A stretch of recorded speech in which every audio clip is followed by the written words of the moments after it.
Hey everyone, how's it going? Hope you're doing fantastic. I'm doing okay. Thanks for asking.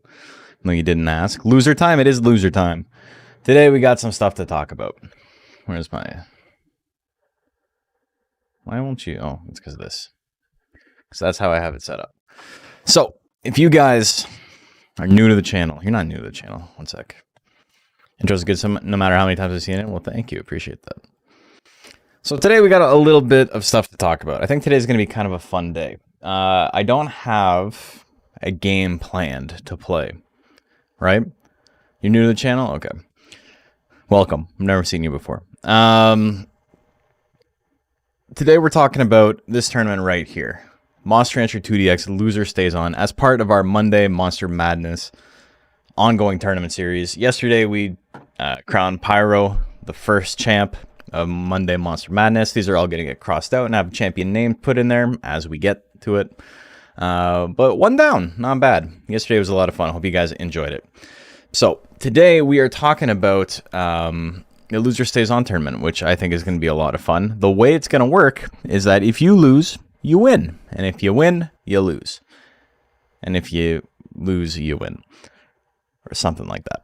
Basically, if you press !loser, if you're on Twitch, or if you look in the description of the YouTube video, you can get a direct link to sign up. And, you know, you can follow along as I'm talking about it.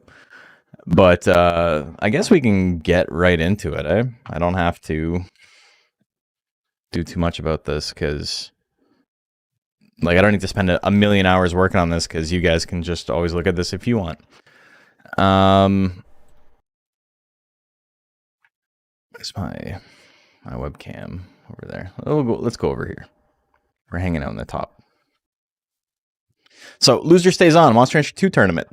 We've run a lot of events on this channel and have had plenty of time to find who can build the best monsters, but now it's time to find who can build the worst. In Loser Stays On, monsters will compete in a regular double elimination bracket, but with a twist. If you win, you're going home. That's right, it's up to you to build the most heinous, awful, and dare I say unlovable, this felt harsh, but I think we gotta leave it in, monster you can imagine. The monster who wins is the monster who loses, and well, the monster who loses is the monster who wins. Simple enough? Right. You guys got it. So here's the rules. Entries are due by August 31st, 2024. The tournament will be on September 2nd. That is the following Monday, first Monday of September. I'm gonna delete this because it's gonna be double elim, and if it's a low turnout, we might do round robin, but probably not. Regardless, I'm probably gonna do a double elim regardless. It's just that we will do what do you call it? Instead of doing in fast forward, we'll just do a regular speed. You're at work? Oh no. I guess you'll never be able to see this document that I'll have posted everywhere. It's a great idea for attorney. You get to see things I've never seen. Yeah, so basically, here's how it works. You have a 3,000 stat floor. Composite stats must be equal to or higher than 3,000, as opposed to a stat cap, which is the opposite. Think of this as like middleweight, kind of stat cap, but that's the bare minimum. You can go above that, but you can only do this. 200 minimum per stat. So you can't cheese it. You can't give yourself one life. Can't give yourself one speed and be like, oh, I get hit by everything. 200 minimum per stat. Every point in life above 500 lowers the stat floor by 1 point. Life is by far the best defensive stat in the game, in a format like this especially. So if you say you give yourself 999 life, your stat floor goes from 3,000 to 2,501. That way, if you overcommit to life, you get to give your monster fewer points elsewhere. Will that be the right play? 999 life in a format like this, you're probably never getting KO'd, so maybe not, but maybe it works, you know? This gives you a couple of different options, so not everyone's running the same build. 4 techniques minimum required. You have to have at least 4 techs, so 2 basics and then something else. And then the greater of your power and intelligence stats must correspond with whichever type of tech you have more of. I.e., if you have 4 power techs and 2 intelligence techs, your intelligence cannot be equal to or greater than your power. They cannot be equal unless you have an equal number of techs in both types. So this is to stop someone from, like, say, running a pixie with 999 intelligence and no intelligence techs. Does 4 text minimum count the basics? It does, yes. Yeah, so you can't just run like a shit ton of your off stat and then none of that stat. And that's basically it. Those are the rules. It's basically just things I added for the sake of not everyone running the exact same build. Not everybody, you know, everyone's going to try and cheese it because that's the goal, right? The goal is to make the best monster you can, or in this case, the worst monster you can. But I do think this allows for a couple of different builds that nothing is going to be like hyper optimal, I don't think.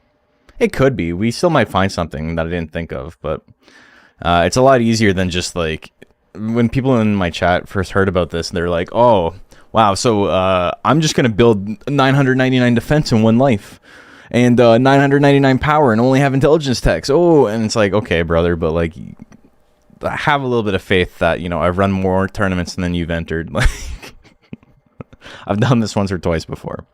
Mochi time? It might be mochi time. Which brings us to the second half. I'd say second half, like the first 10 minutes of the video are not, is like half of a video. But I think what we're going to do today is we are going to do a tier list based on like my predictions for what works and what doesn't in this format.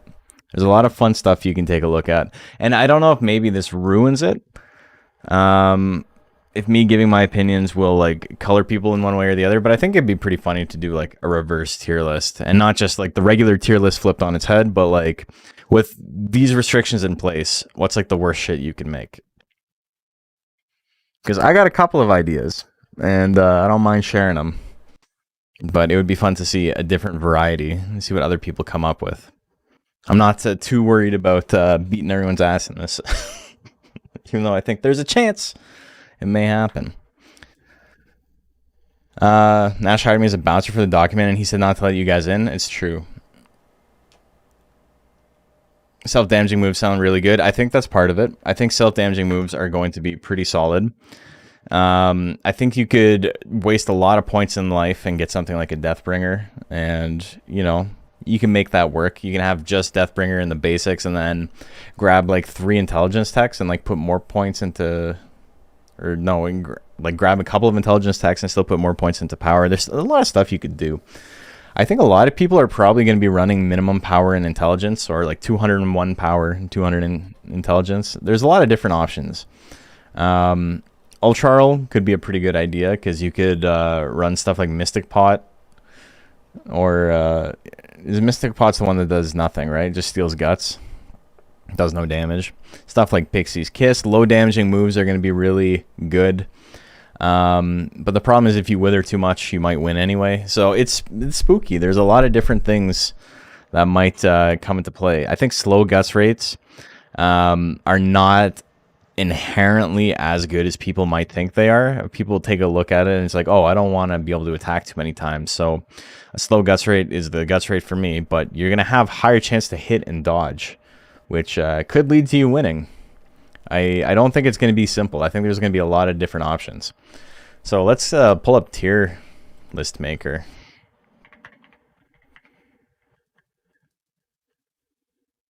Tier maker, that's what it's called.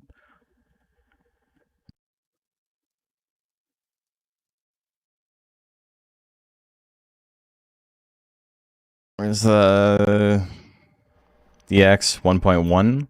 What's in here? Ah, interesting. Well, this is a lot better than the shitty one I made. So that's cool. Happy for you guys. Ripper, Punisher, Time Noise, Blue Phoenix, Kamui obviously don't matter at all for this. So let's get into, can I just pop this up a little bit? Or I can do this instead. Set on my desktop.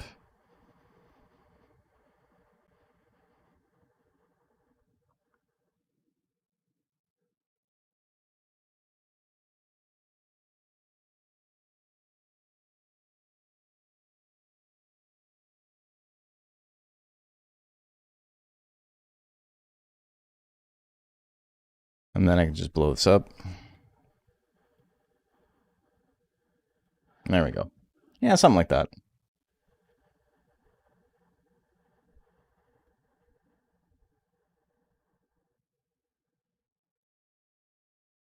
I think that looks okay. That's fine. It's good enough for now.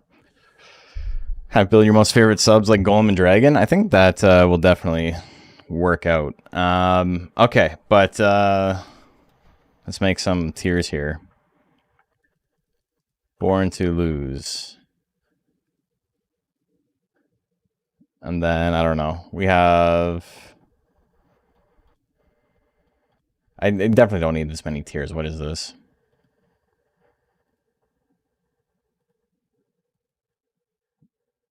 We probably... What's the... What's the thing it says in Guilty Gear when you double perfect somebody? What is it? A god of war who forgot how to lose. A god of war who forgot how to lose, which is hard as hell. You know, nothing makes me feel more like a god of war who forgot how to lose when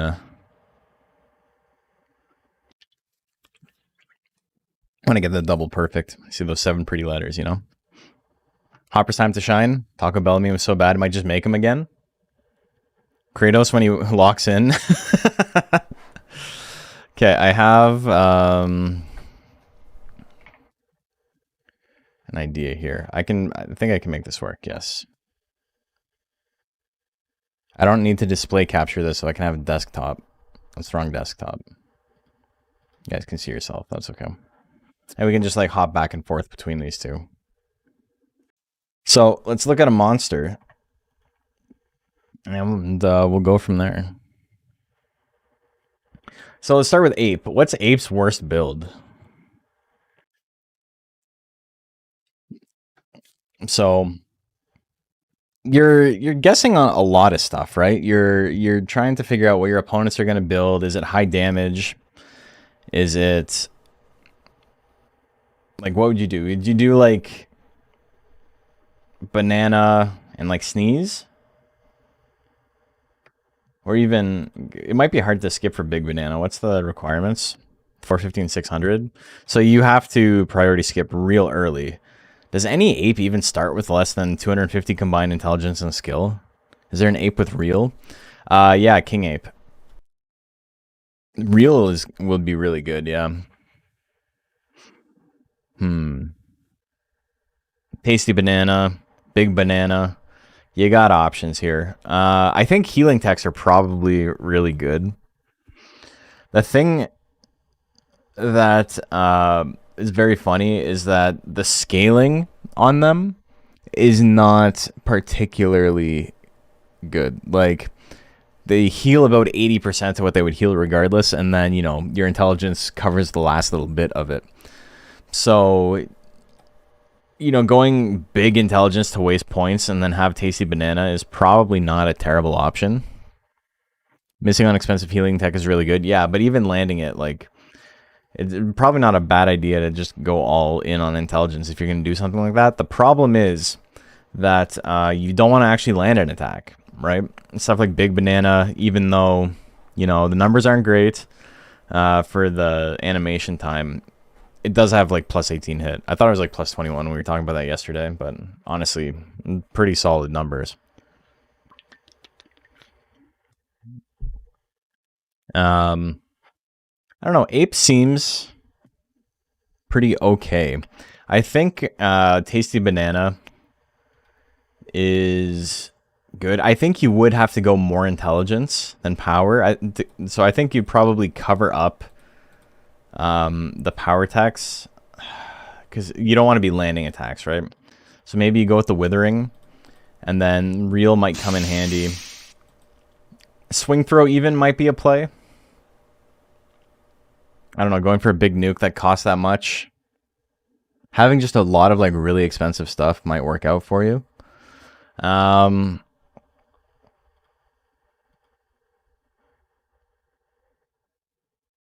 me hold on, window capture this real quick.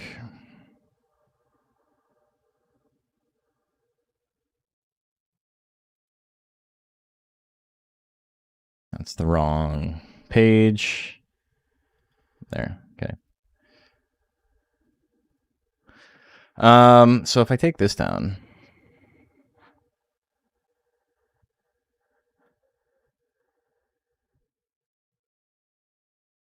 I think of like the easiest way for me to do this. Why is it, it's like so broken. It's not working properly. It's just hiding something else behind, because it's display capture. I see what's going on. I had too many windows is the problem.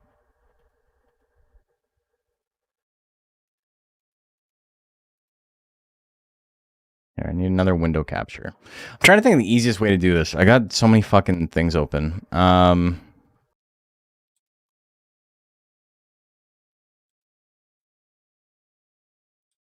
Okay, so this is the right one. Okay, so we're just gonna do that again. One sec. We gotta get this all set up.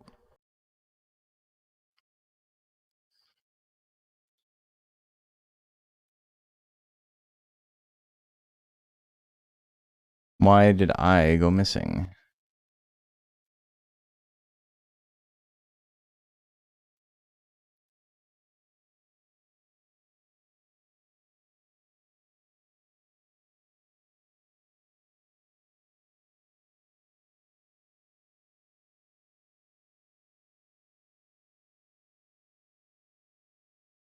Hold on.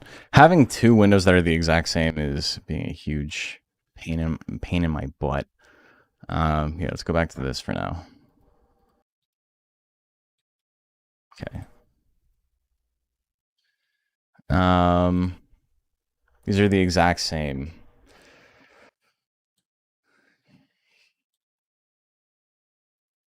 Are monsters allowed to have low loyalty? Yeah, I never said anything about loyalty.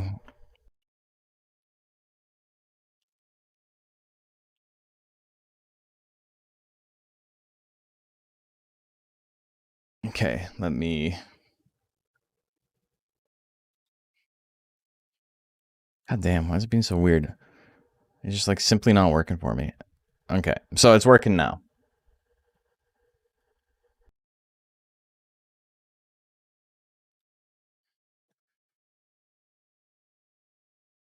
Trying to build this shit live is giving me a aneurysm.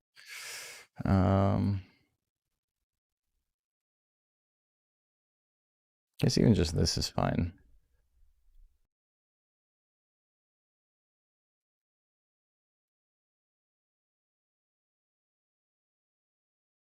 And let's see when I expand this out. How much do I got to get rid of? Do we have to go to like this?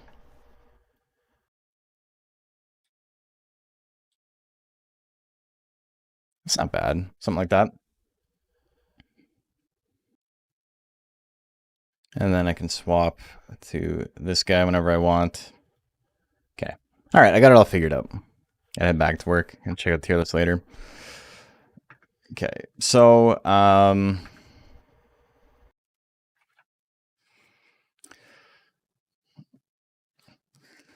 good loser wins unfortunately, and then we probably half loser. I don't know what that means. This is already scuffed. Ape, I think, is probably here. I think Tasty Banana gives it some pretty good utility, you know? See a lot of mochis in this format. We might roll us on Kingzilla. There's definitely plays there. Coin toss would be a good tier name. Half loser sounds like. Let's call it 50-50. I don't even know what's gonna go here. Joker probably. Like most definitely, right? Arrowhead. Arrowhead's got so many options. I can't imagine you can't make a bad build out of Arrowhead. Chat for getting Zills and Mochi start with Grit by default. Yeah, so that's the big thing. Battle specials are going to be really important. We were talking about Reel earlier. Grit's going to be really big. Potentially. Imagine gritting to win in this format. Hate to see it.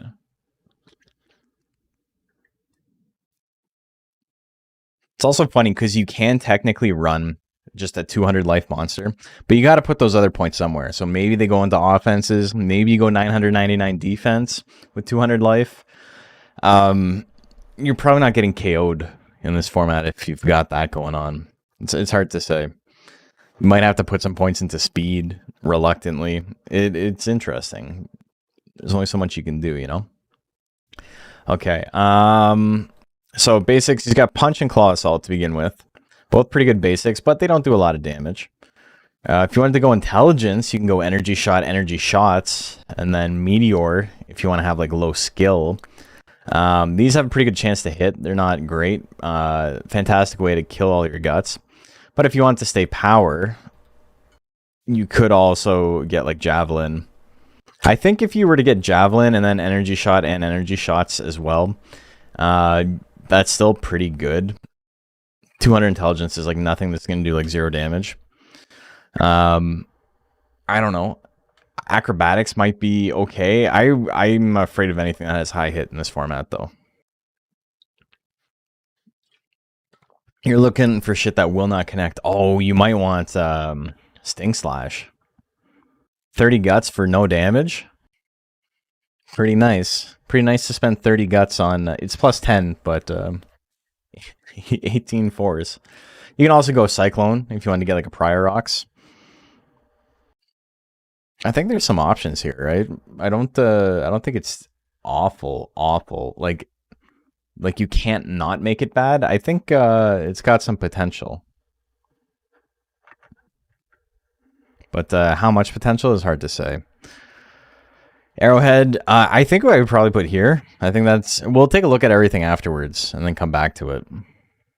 I don't think he's got, like, the born to lose mentality, though. I think he's too strong. I don't know what you're going to do. Bajarl up next.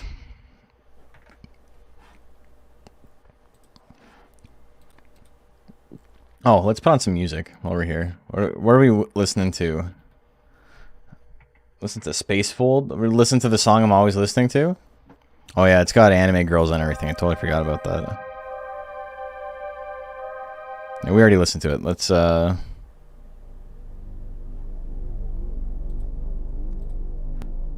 just listen to the music.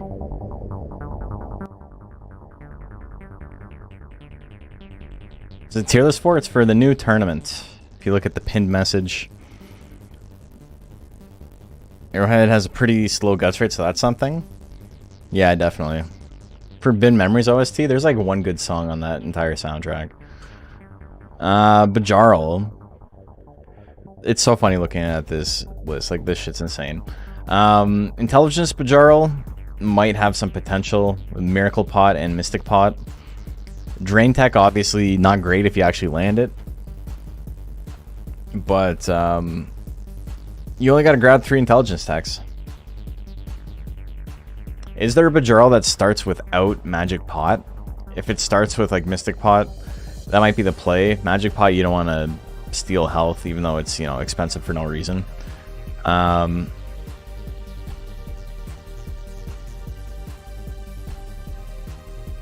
Bajarl Beam is not worth its cost. It's pretty interesting. Bajarl potentially an insider build too for less swings.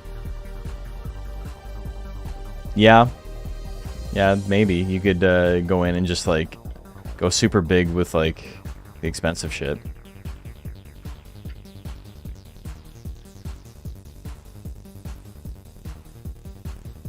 A lot of the Forbidden Memories OST is like it's like kind of like atmospheric. It's only free duel is what everybody likes. The I think Bajarl can be a contender. Doesn't get grit. Gets vigor. That doesn't do anything. It's bad normally, but it can proc fury. I guess. Which might be a boon, a very, very small boon. There's tech rules, right? Can't just go basics only. No, you gotta get 4 techs minimum. It's all in the rules, baby. You can take a look at them. But yeah, 4 techs minimum, and then you can't have more intelligence than power if you don't have more intelligence techs than power techs.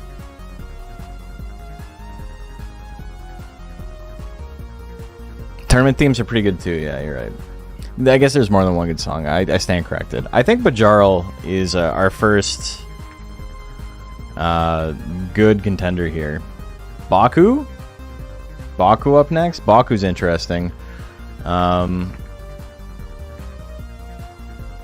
It's hard to say because diving press is definitely like this shit can help you lose, but also you instantly win if it lands. Right? Minus 16 hits, not good. That's never heard it before. I think there might be a play with diving press where it's like you build a shit ton of power, because if it hits, you're gonna win anyway. So you just build a ton of power and just hope you hit yourself. Because the odds are in your favor, right? You've got, what is it? 64% chance? Minus 16. Oh, I don't even know what I was looking at. So yeah, 66% chance. 2/3 chance to hit yourself. Stop hitting yourself. It's true. So I think he's got potential. I think it's probably better than Ape. You also have Nap you can waste guts on.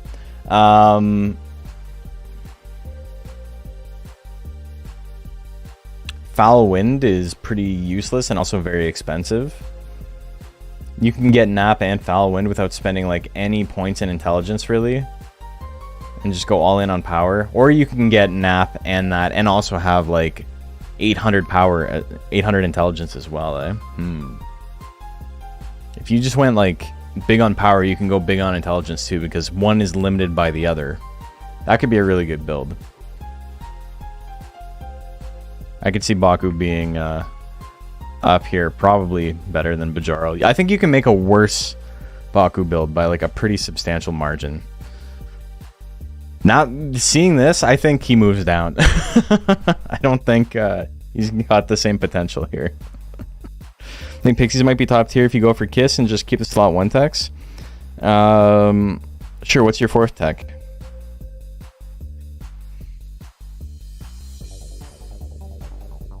Like Slap or whatever? There's going to be a lot of monsters who don't do any damage. I think not doing any damage is going to be the baseline. I think having no damage is the baseline, and then you have to advance from there. Refreshment rules, yeah. Excited to see the archetypes for his tourney, such as glass pistols, slow stirs, and suicides. Yeah, it's gonna be very funny. Beaclon next, eh? Let's take a look at Beaclon. What do we got? He's got so many options. What are his worst, though? His intelligence techs? You're probably going intelligence Beaclon. Maybe you go Rocklon with Earthquake. Very expensive and doesn't do anything. Top Assault? I think you would grab Top Assault, especially if you grab an intelligence build. The plus 15 hit is very wonky, though. You gotta hope you don't outdamage your opponent, right? Triple stabs if you go for Ducklon? No, I guess Spinning Horn is probably what you would get. If you have equal number of power and intelligence techs, you have an equal stats in power and intelligence. Brother, you said you're working from home. You can look at the document if you'd like. No one's stopping you. But yes. Whole Monster Hunter 2 career has led up to this. That's what I thought of you when I said that, Macho. Do you win if you enter an extremely obviously hacked mon and get kicked from the tourney? That's the ultimate L. You're not lying, but the monster has to be legal. Don't cheat is one of the rules, so you can't cheat. I'm very, very sorry to tell you. Yeah, I think Tremor, Earthquake, Horn Cannon, and the basics is probably a pretty awful build. It's not as bad as... It's a passive bad, right? I think that's the difference, is that Baku is an actively bad monster. Baku is actively bad. Bajarl is, I guess, actively bad as well, too. I think you can make a bad build here, but it's not at that same level.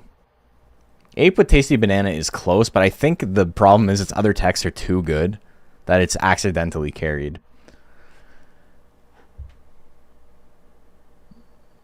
Hold on one sec. Play the next song. What happened to the next song? That's the same song that just played. There. We got a playlist going. What did I say about Baku? What do you mean, what did I say about Baku? That he is actively bad? That you can make a build that is proactive in losing if you want. That like excels at losing if you wanted to. The other ones kind of have to hope their opponent does badly. The Baku one is like you're aiming, like your goal is to be bad from the beginning. I meant bad general. Why would you think that? I talk so highly of Baku all the time. I think you're got crazy pills. Okay, Centaur up next. The rules only say they cannot be equal unless you have the same equal number of techs of both types. To be fair, I did not know that meant you have to have equal stats. I mean, if you have an equal number, do you have an equal? Do you have to have equal stats and stat or power? Let me look at the wording.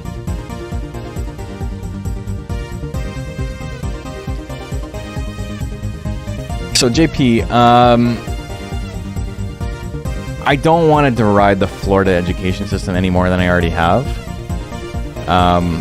But it explicitly says in the rules, in the line directly before the one you read, so if you read things in order, you would have had read it. If you have 4 power techs and 2 intelligence techs, your intelligence cannot be equal to or greater than your power. So if you have 3 techs of each, the implication there is that it cannot be greater than the other. It's Dogcast, it's okay.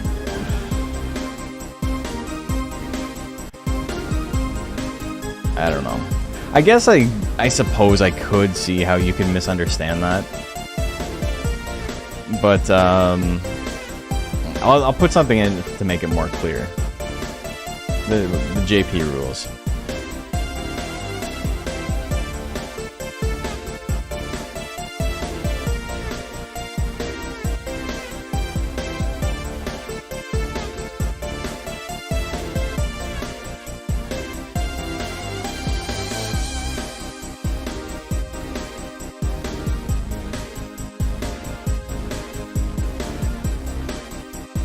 He's gonna say this, but I do get what JP's saying. Yeah, I get it. I understand.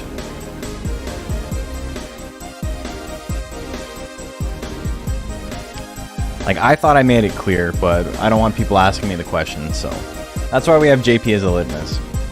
If he doesn't get it, you know. New song's a little loud. Yeah, this song is blasting. What the fuck? Sorry. It like went back to max volume for like no reason. It's a good thing we didn't talk about anything important in that little bit.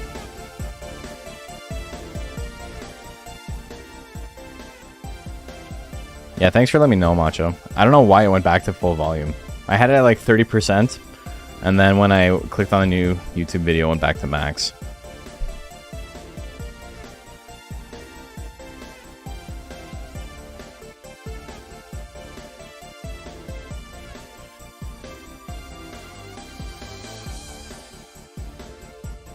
You know what?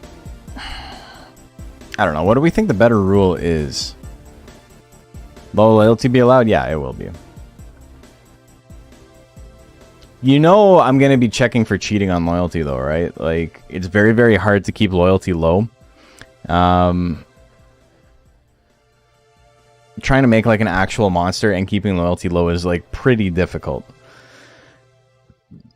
So I will definitely be checking to make sure you goons didn't cheat. Magic bananas? I mean, yeah, magic bananas at the end of life, you could make it happen. Do you even want to? It depends. For some builds, you probably wouldn't. Proactivity and Suicide would be the way to go. Yeah, I think for a lot of builds, just not doing anything is maybe not the ideal play. So having 0... I don't know. It's hard to say. You can make an argument for both, right? Because doing Foolery means that you have a higher chance to be hit. Why would anyone cheat in a friendly tournament? It happens all the time, man. We catch people all the time. I'm trying to think of what the best one would be. Because if you go a high loyalty, if you're planning on actually using attacks and constantly tanking your guts, that's the play. If your goal is you don't want your monster to do anything, the low loyalty is the play, because then you're doing Foolery all the time. Loyalty floor at 50? I don't know. I don't think there's... I think there's a reason to do both. I think I'm okay with leaving it to the player.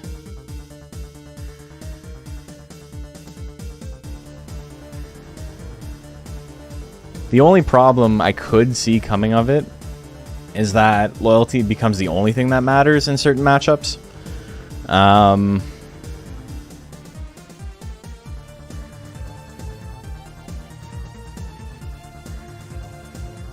I don't know. I don't know how we want to do it.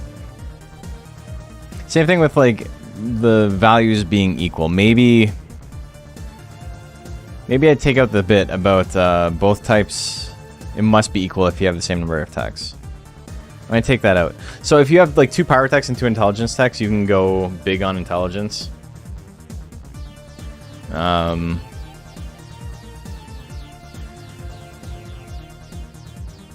No, I don't like that. I think that's too easy to cheese.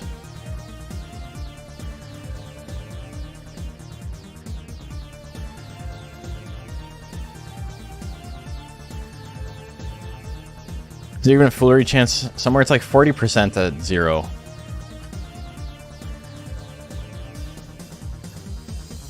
I'm trying to think of if we had... I think where I have it is good. I think so too. You know, no bias or anything.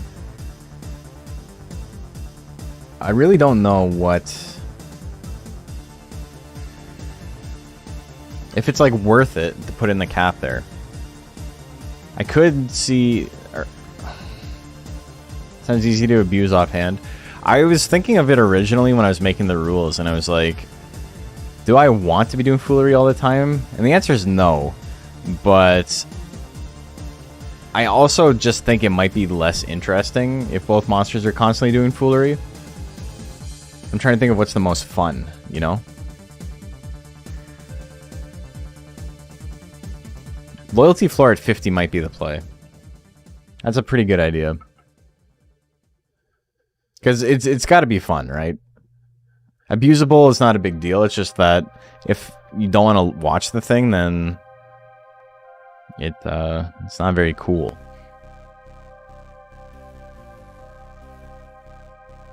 $50 loyalty minimum. I think flooring it at 50 is a good idea. Yeah, I think Macho had a good idea there. Okay. I'm okay with that. Centaur is up next. We haven't talked about Centaur yet.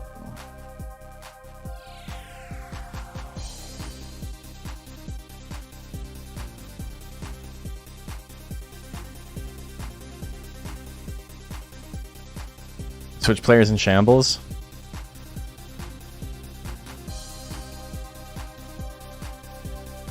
Low loyalty into high loyalty is interesting and very fun, but low loyalty into low loyalty would be agonizing. I think that's kind of my thought process too, JP. 50 loyalty is still low loyalty. You can still go with 100 if you want your plays to work. But it'll just be 50 versus 100 instead of 100 versus 100. Why would Switch players be in shambles about that, though? I'm confused. They got magic bananas like the rest of us.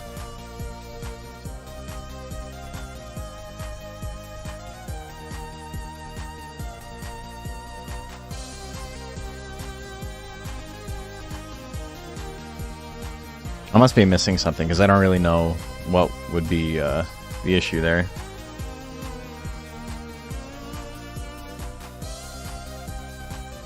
Also, I missed Macho with the resub. Thank you, man. 46 months. You know his ass can't read. That's true. Neither can I sometimes, so it's okay. Doesn't match the monsters just dicking around. Doesn't seem like the most fun to watch by constant foolery. Yeah, I'm confused too. I was thinking of fear and spoil, but loyalty isn't a hidden stat. 1 int, brother. You have to have 200 minimum ints in this, so I guess you're not allowed. You're not a real monster. Back in my day, we banana scummed on Japanese Switch port and we liked it. Hurts just a little.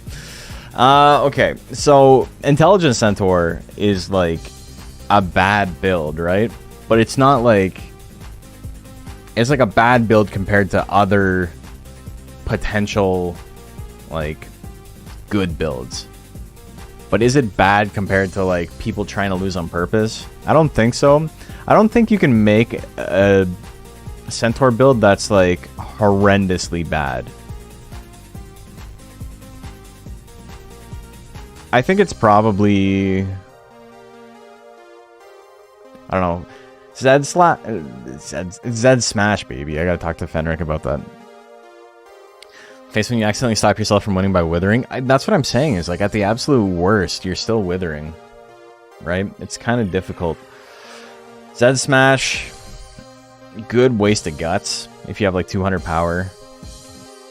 I don't know. I don't think it's that bad though. I don't think there's much you could do here. Death Thrust doesn't cost enough to be that big of a deal. I don't know. I think Centaur is probably here. Maybe here. I don't think he's as bad as Arrowhead, though. I think Centaur is probably here. What subbreed Centaur Pixie? Is that a thing? It is. I'm trying to think of what the worst one would be, though. Reaper. It's got access to Reel. That's the thing we have to realize. I think having access to Reel, which is this guy, this guy, this guy, and this guy, and this guy, is pretty big across the board. Baku already on Born to Lose? Dude, you can... I think Baku is, like, out of everyone we've looked at, is, like, the actual, like, #1 contender so far. Still, Guts Rate is also a consideration, right? I mean, not inherently, because you become more accurate, right? Guts Rate in tandem with their techs, I think, is what you're looking for. Realize that the real guys go for Reel down to Mars curves. Yeah. There's going to be some occasional who spent more guts tiebreakers. Yeah, that's true. He was your choice. I think he's pretty good. Color Pandora's probably up here. You've got... you wouldn't run Kamikaze, but you've got Meteor Drive, you've got Vital Ritual, you got a lot of ways to spend a ton of guts. The basics are not very strong. You could get like Shotgun and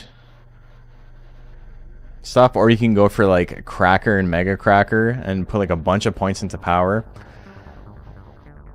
I think it's got a really good shot. Face attack wins games. The Ronald Reagan build, both crackers. I don't even really need to look at the text for Color Pandora. I think that's probably... I think you're going to have a hard time finding monsters that are better. He's probably... like that. Dragon? Dragon is interesting. Let's take a look at Dragon. What could you build with Dragon? You'd probably get Dragon Combo. Because if it hits, you win anyway, so you might as well spend the 50 guts on a 70% chance to miss. Simple trickle-down Monsternomics. But this is like an interesting one, right? Because if you get Dragon Combo, you probably want Gidris to like lower your chance to hit. If you're not getting Dragon Combo, you probably want Purebred Dragon because his guts rate is so butt-ass that like... everything's gonna wither you out. Maybe you get Dragon Punch to cover up the basics, which are pretty good. And then like Flame, Fire Breath. You could probably get Inferno as well. And then with no intelligence, this isn't actually gonna do much damage. Slot 1 techs are mostly too good. Yeah, I agree. Even Dragon Punch, which is like crappy, is not like so bad it's gonna lose you the game. Wing combo is a very long animation, but like I don't think it's worth the plus 14 hit. Like, that's pretty spooky. Is there a world where you go more int techs with the wing attacks? I think one wing attack is probably good. Regular dragon with all 4 int techs and then like wing attack, but like big on intelligence might be a play. The problem is if you land this Inferno, you're in a lot of trouble, right? If you want to go even, you could have these 3. Flutters is very expensive. Great chance to hit, obviously. Same with regular flutter. But if you leave your offenses low, maybe you can make it work. Are there calculations for the most powerful self-harm moves? There are. I don't know why they're not listed on here. That's maybe a thing I can talk to Penric about. But we do know how much recoil damage they do. Baku's does the equivalent of a 30 force tech back at him, which is why part of why it's so good, because, you know, it's a 60 force tech. Color Pandora's, I believe, is scaled at 20 force compared to 23. But the scaling is between that and 0. So it's a random number between 0 and how much damage they would take from a 30 force. Raki's Explosion is, I believe it's 70 force to the opponent, and I think it's 50 force to self. I think Duckin's Explosion is the only one that's the opposite, where Duckin's Explosion is a 60 force to self, 60 force to opponent.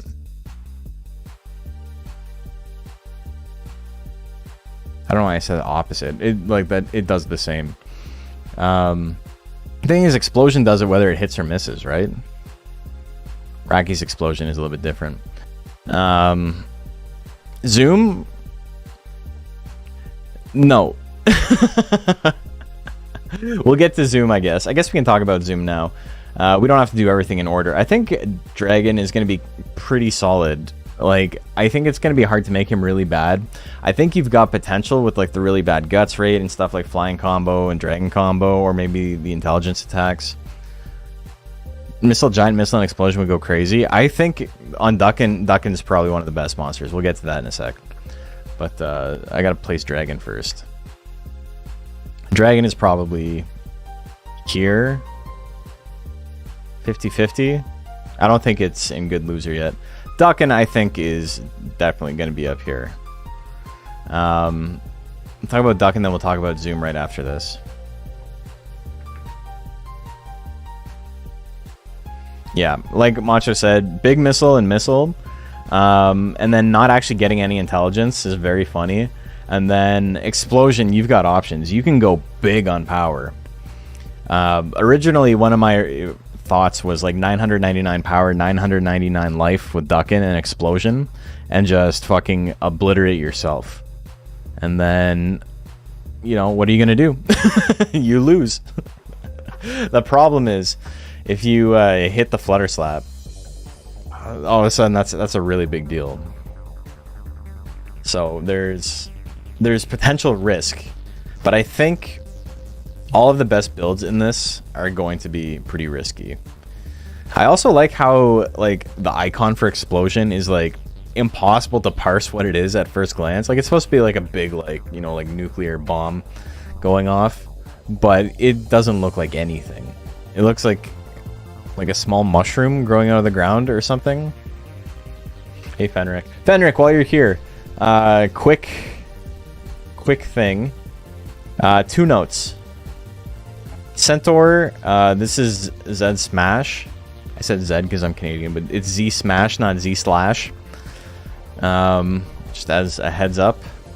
And then maybe, how do you say? A suggestion from chat was maybe the recoil techs have their listed self-recoil on Legend Cup as like a thing to add in the future.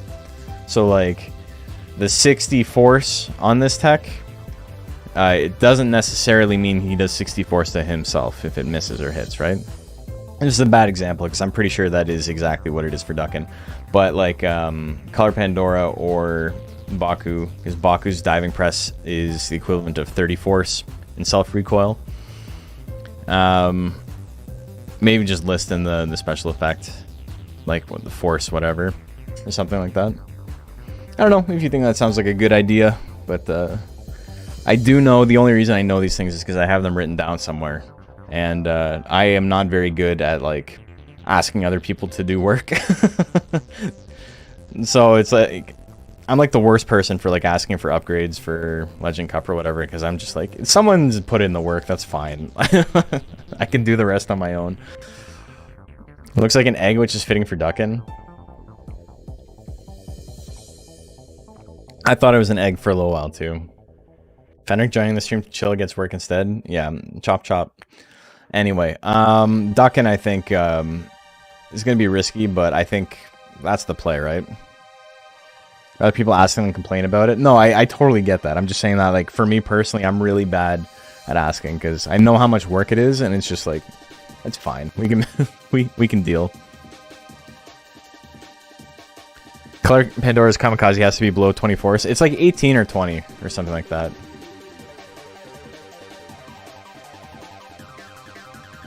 Maybe 15. It's not much. Zoom we'll talk about right now, I guess. Intelligence, well, you could get bombing as well. And then missile. I love how 2 missiles does less damage than regular missile. And costs like 11 more, 12 more. Okay, we want to talk about Zoom. Zoom's not a great candidate for self-damage. Because Firebomb, while it is a self-damage tech, and it has a pretty big self-damage modifier on it, the thing is, techs in this game that do recoil are not programmed properly. It always, always, always takes your power into consideration. You know what? He might actually be broken. Because you could get Firebomb and 999 power and do so much recoil to yourself if it misses, and no damage if it hits. It's like, it's risk-free. Yeah. That's what you're thinking too? Int build with max power. Tail is actually like a pretty solid basic tech though, so you gotta look out for that. You have to look out for this. The 13 and 9 for 12. It's kind of spooky. You could cover it up with Dust Cloud, and then get like one more power tech in here, like a bite or something. If they're already gonna die in one hit, you might as well go with a bite, or even try to get the whole bite line, because you would have to get 5 balls and Firebomb, so that's at least 2. And if you wanted your power to be higher, you would need an additional power tech. And then if you wanted the additional power tech, or if you wanted to cover this up, you would need additional 2 power tech. So maybe the Zoom build is like Firebomb, 5 balls, Dust Cloud, Hypnotism, Claw, Bite, throw a million bites. And then you can go like max power. The challenge is to lose.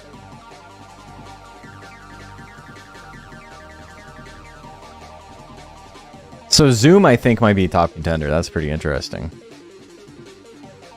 I was so stuck in my, like, fun fact, Firebomb doesn't work properly. It's actually too good. But, it's not. It's really fun. It's potentially very, very bad for this format, which is, you know, that's cool. Okay, I'm putting Zoom up here. I think he's probably better than Bajarl. Bajarl, still the weakest here. We might have to move him down to good loser. Durahan, however you want to pronounce it. General Durahan. What do we got? What does he have that's really bad? Deathbringer? Deathbringer does damage no matter whether it hits or misses. If you're building him, you're probably building Deathbringer. I think he's got that potential. And then you can get a couple of intelligence techs that do nothing. Yeah, I think you can make a pretty good build for him. Dullahan gonna be Irish. Iraya. Problem is the rest of him is pretty good. So his basics are pretty solid. Rush Slash and Cut in 2 are both pretty good. But I do have a little bit of insider info about this. The very first time I ever saw this tournament ran was with regular ass monsters in Japan. And it was a regular bracket, but loser stayed on. The difference is that regular ass Durahan won the whole thing. Everybody was trying to build actual 2997 monsters, and Durahan won. So there you go. He's got the reigning world champ on his list. You guys have seen the monster. It's the Kelmatix that just runs the basics. That has like 700 skill, but just like a shit ton of points into life and speed at the same time. Don Quixote, yeah.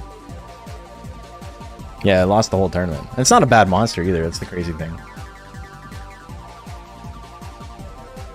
Just checked in game. The formerly Zed Smash tech is named Zed Slash. Is it really? I mean, according to me, in my latest video, it's called Meteor Drive, so who's to say? It's definitely Zed Slash. So they did change it from one game to the other. That's pretty interesting. So if I go here, it says Zed Slash. It says Zed Smash. Oh, that's cool. You did have it correct on both. That's sick. I wonder why they changed it. They didn't change the names of literally any other tech in the game. That's pretty funny. Alright, well, my mistake then. Nobody gets this shit anyway, so it doesn't matter at the end of the day. Durhan, I think, has potential. Must have been the rebalancing they were talking about? Yeah, must have been. They fixed slamming down? Oh, yeah, that's right.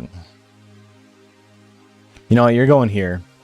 I don't think you can compare with these other guys. I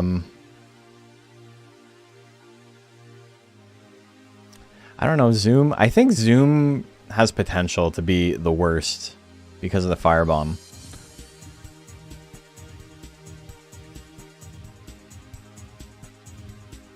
Do you want to just keep going in order, or is there monsters you guys want to look at, and then we can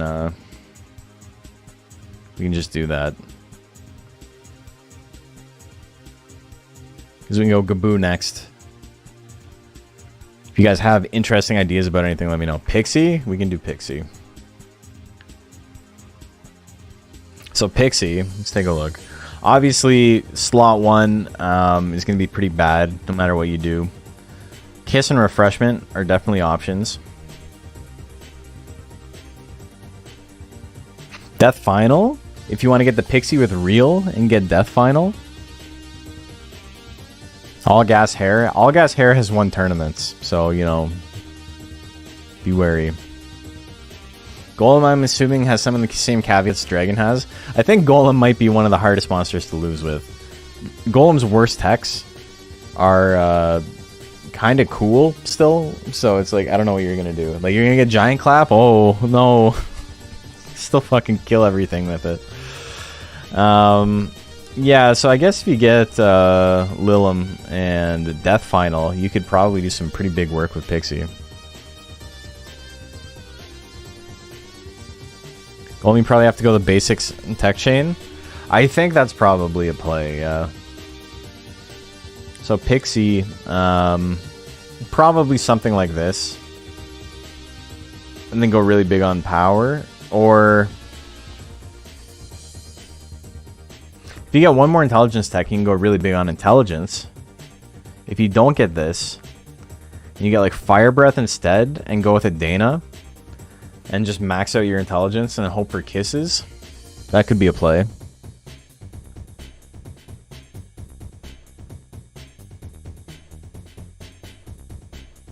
Because Fire Breath is still spooky, and you're still going to win if it hits. But, you know, you've got 66% chance.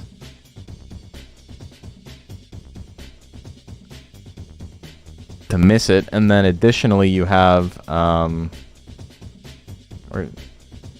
minus 14 puts you at 36. So 64% chance to miss. And then it's almost 2/3 chance. And then you only have a 33% chance to actually use it in that slot. Refreshment, pretty solid, wasted 50 guts if you ever get hit. And then Kiss obviously doesn't do any damage. Probabilities is equal skill and speed, yeah. I have a feeling lots of people don't want to invest into speed or skill either. But, you know, you might be able to make a build where it works out for you. So, I think almost everyone is going to run 200 skill. I can't imagine anyone's not going to. But there's no way to make skill viable unless I do the same thing with skill as I did with life.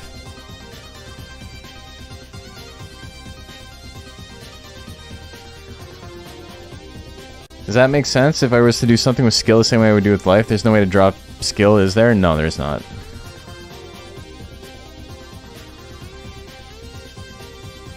I think leaving it the way it is fine. The thing is, people are going to have to put their stats somewhere, right? So, if you have got to put a couple of points into skill, maybe, you know, that's your cross to bear.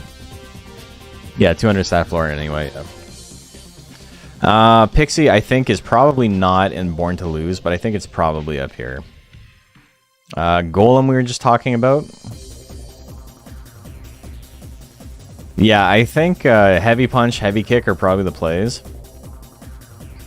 And then, like, I don't know what you get. Earthquake? Earthquake's pretty solid, especially because you're going to be going power. And then Diving Press. Maybe that's your build.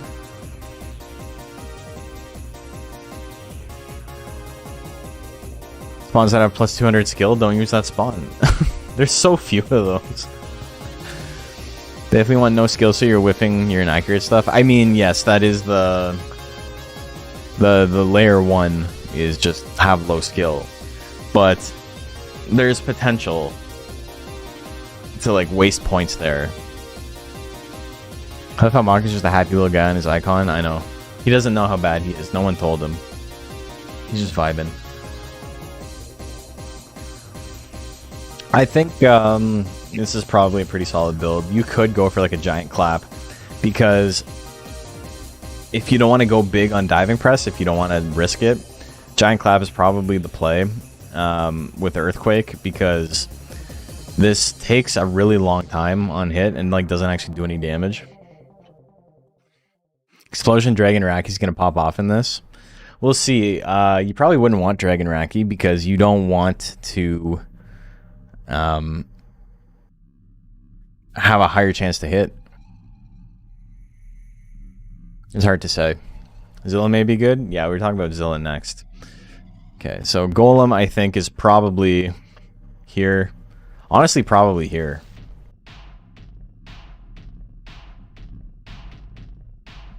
We might move some of these around later.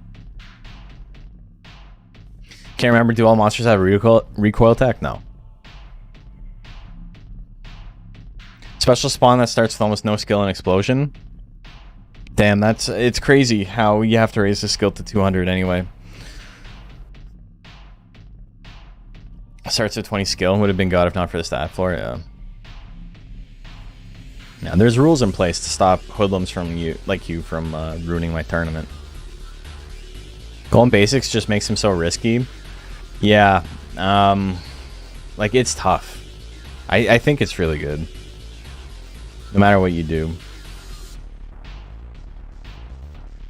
Even if you went like 200 power, 200 intelligence, like at the absolute bare minimum, this is still spooky regardless.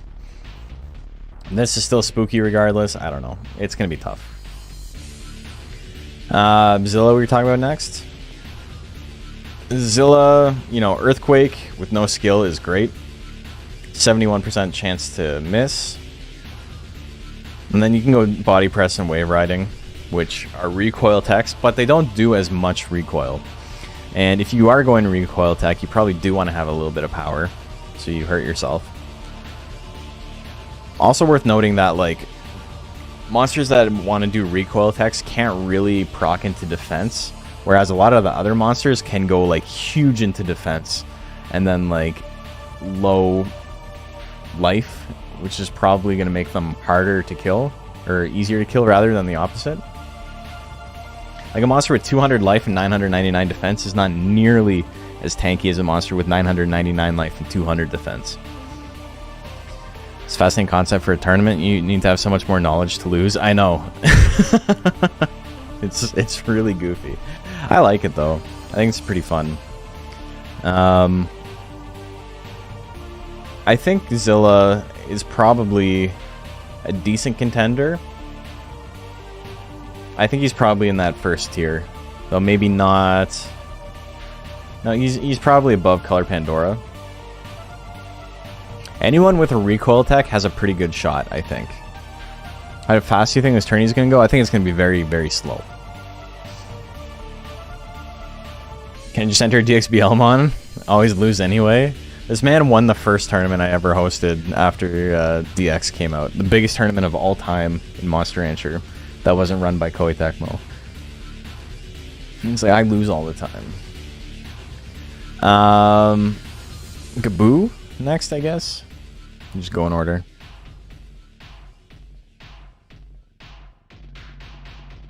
Gaboo's got interesting options because he's got, like, you can grab 3 intelligence techs really easily. Acid Spit's actually kind of a messed up move. Also, isn't there a Gaboo that starts with a Ninja Kick? Ninja Kick's pretty funny because it's only -5, but it's a 55 force tech.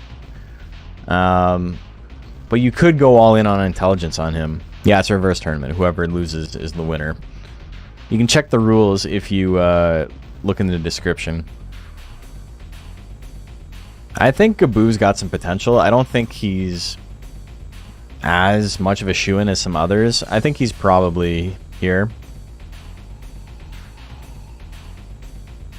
Dragon's probably down here. He's got the same kind of issue as Centaur does. And Arrowhead, I suppose, where it's like their best build or their worst build is like, we can still win on contingency. Galley up next. Galley's interesting because he's got 1,000,000 techs and they're all good. Like, what's the worst Galley build? Flying Mask? You get Hashing Mask, I guess? I think Galley might be the worst monster for this tournament. Watching the stream from the start now? Feel free. Galley might be the worst monster for this tournament. Potential Cocoon shenanigans. But Galley has a slower guts rate than Worm, doesn't it? Or do they both have 17? Basics in both Wisps? I mean, you wouldn't be doing any damage. I think at the absolute worst, he's still better than every other monster we've talked about. A completely unfocused mishmash Galley build. Worm into Nightflyer. I mean, Pixie's already up there. Also, just realized we weren't on the Galley screen. But yeah, Hashing Mask is like, I don't know. The basics and the 2 Wisps is probably a pretty solid build as well. Having nothing in slots 1 and 2, though, does mean that you're just not going to ever attack in those slots, right? You get to build up attacks, you get to build up guts, increase your chance to hit. I don't know, man. I think he's pretty good. Like, I think it's going to be hard to lose with him. I would say Galley is like here. Like, these ones are like, yeah, you have a strategy, but I think it's pretty solid. Golem's probably here, honestly, because of the, at least he's got access to the diving press. I don't know. I think if you go just basics and diving press, you might be okay. Golem does have some of the same issues as this guy, but I don't know. I think Golem's okay here. I don't know why I had him down here, to be honest.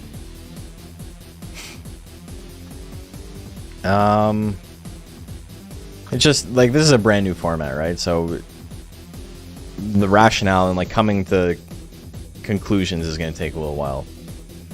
Hey, go pause. Welcome back. His Basilisk can go jumping claw line. That could be interesting. If you're watching from the start of the stream, you're not going to see what we're talking about. Ghost up next.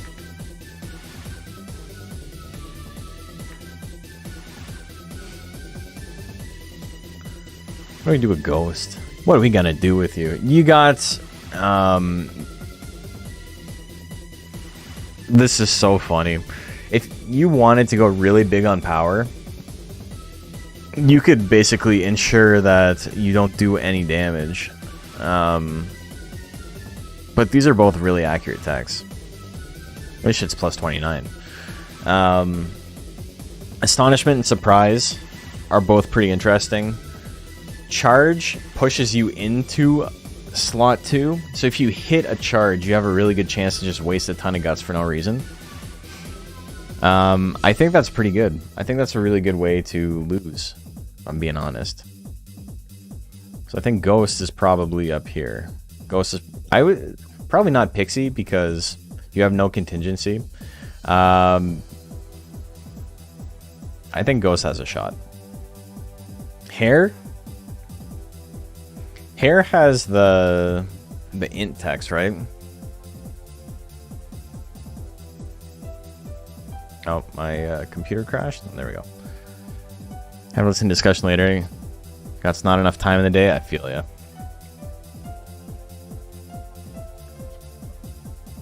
Actual secret to this pick is Worm and have me bet chips on you. Okay. Guaranteed way to lose. Probably have to cover up 1-2 punch with Foul Gas and Gas. I think if you were to grab a hair with like a really, really slow guts rate, this could work. Because these moves are pretty accurate already, right? But they don't do any damage. So if you went like 999 intelligence, you're doing like 90 damage max with Gas. And Stinking Gas does even less damage. So you're not going to be KOing your opponent, even if you land the attacks. And it does allow you to maybe waste some points in 1-2 punch in power. You know, you're playing with fire at that point because it's 33% chance 1-2 punch is what they swing. And if you've got like 800 power and you swing 1-2 punch, you're instantly going to win, right? Isn't it viable in normal contacts? It's viable in specific formats, yeah. But I think if you've ever wanted to build Evil Hair or like Rocky Fur, this is definitely the chance, because I think Hair is probably okay. I think the potential is there, but figuring out how to do it is going to take a little bit of gumption. So I think Hair is probably like here. Excuse me. I think go Cocooned Worm, the slot 3 Gas and Heavy Smash. Oh, that's sick. And you can go with a really slow guts right there. Look at that. Speaking of the gumption, that's pretty interesting. Yeah, instead of 1-2 smash or 1-2, you can get smash and put a ton of points into power and like all your offensives. That's really interesting because I don't think a lot of other monsters can do that, right? I don't think a lot of other monsters can like safely put 2,000 points into offenses and like still be okay with it. Because think of it this way. Smash at 200 power against someone with like 200 life, you're still going to do like 100 damage, right? Why is Color Pandora Born to Lose? It's got some recoil text that you can take advantage of. Honestly, the more I think about it, I don't think he's up there. I think he's probably lower, probably a better shot than Golem. I don't think he really belongs there. I think the cracker stuff is probably pretty good. Maybe he's better than that. And he's probably like there. Also, my music stopped. Why did my music stop? Video paused? Yeah, I want to keep watching.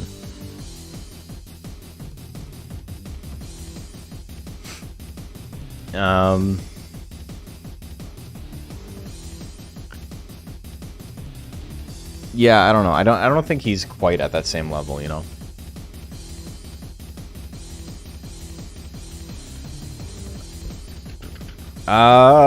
Okay. So, Hanger up next.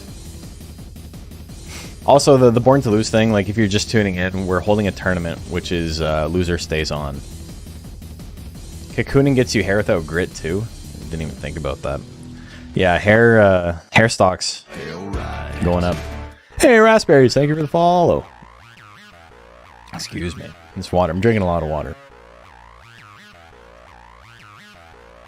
Hope you're doing great. Yeah, I think hair might be a contender. Oops. We might have to revisit some of these placements in a bit, but we'll get to that when we get to it. Where's my...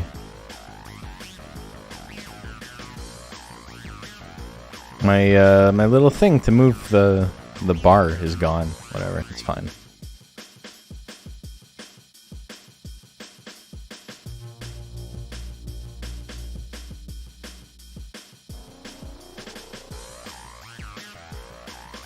We'll figure this out. We'll get it. All right.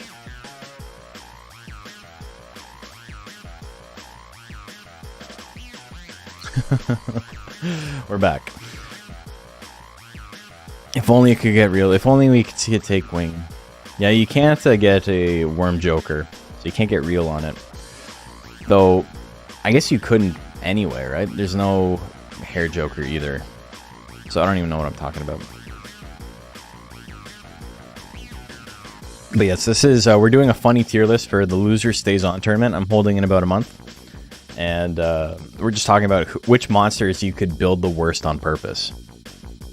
Not necessarily their strength overall in the game. Like, this doesn't make any sense. Like, Golem is like one of the best monsters in the game. Color Pandora is one of the best monsters. Dragon's up there. Gally's like probably a little behind them. But the problem is Gally doesn't have like any extremely bad shit in his kit. So it's really hard to make something that's like really unusable. Worm Joker would be sick. Would he be a clown or a skeleton? The two genders. The two Joker genders. Hanger. We got Punch. Are you a skeleton son or a clown daughter? Skelly boy.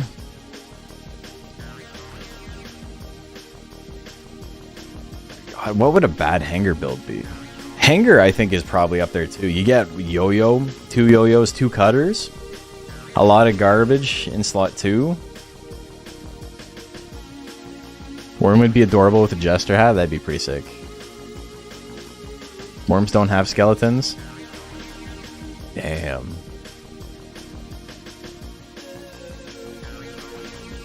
It's very true. What are the tusks made out of then? I know you're talking about like earthworms and stuff, but like the actual worm, I could see it not having bones on the inside and it just is an exoskeleton. But the pincer's got to be made out of something, right? Is it like enamel?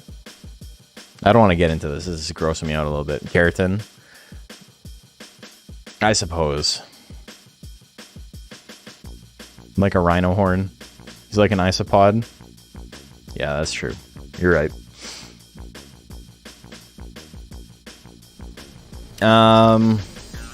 He's got horns made tusks of ivory.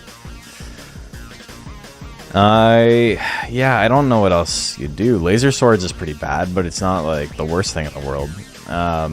Slot 2 is what losers Hanger his games, I think.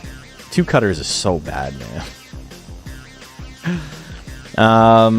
But this is like This is like a 50-50 at best, I think. Maybe, I think this is a 50-50. It's like the top end of the 50-50, though. Like, he's got a better shot at losing than the rest of them.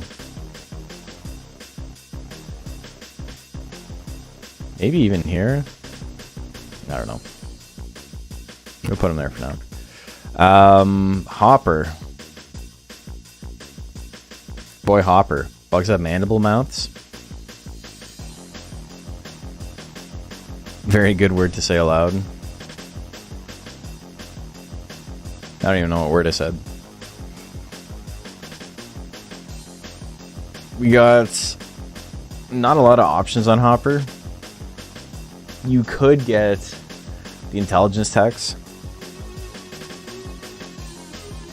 I don't even know, man. I don't think Hopper is that bad for this.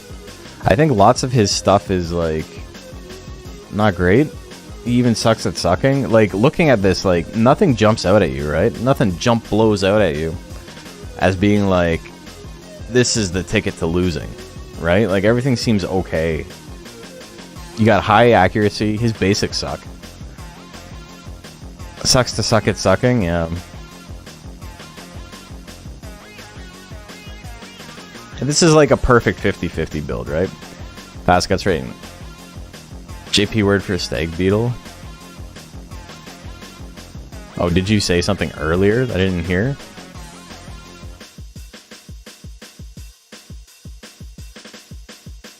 Like Kabuto? Or what's the other one? Rokusho? No, the Kabuto is the other one. It's just the Hercules beetle, right? Kabuto's helmet, yeah.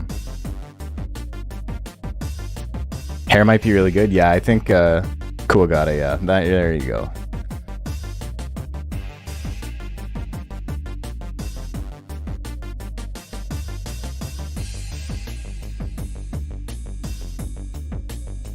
Eagerly awaiting the shit about to be flung at Naga. Naga, I think you can make a pretty bad build, which is cool. But I think this is like 50-50 at worst, right?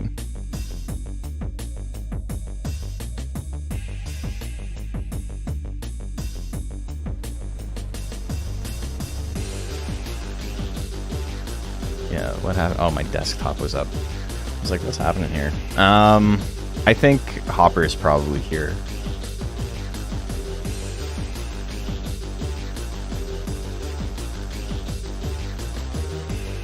Something like that. I could even see this guy up here.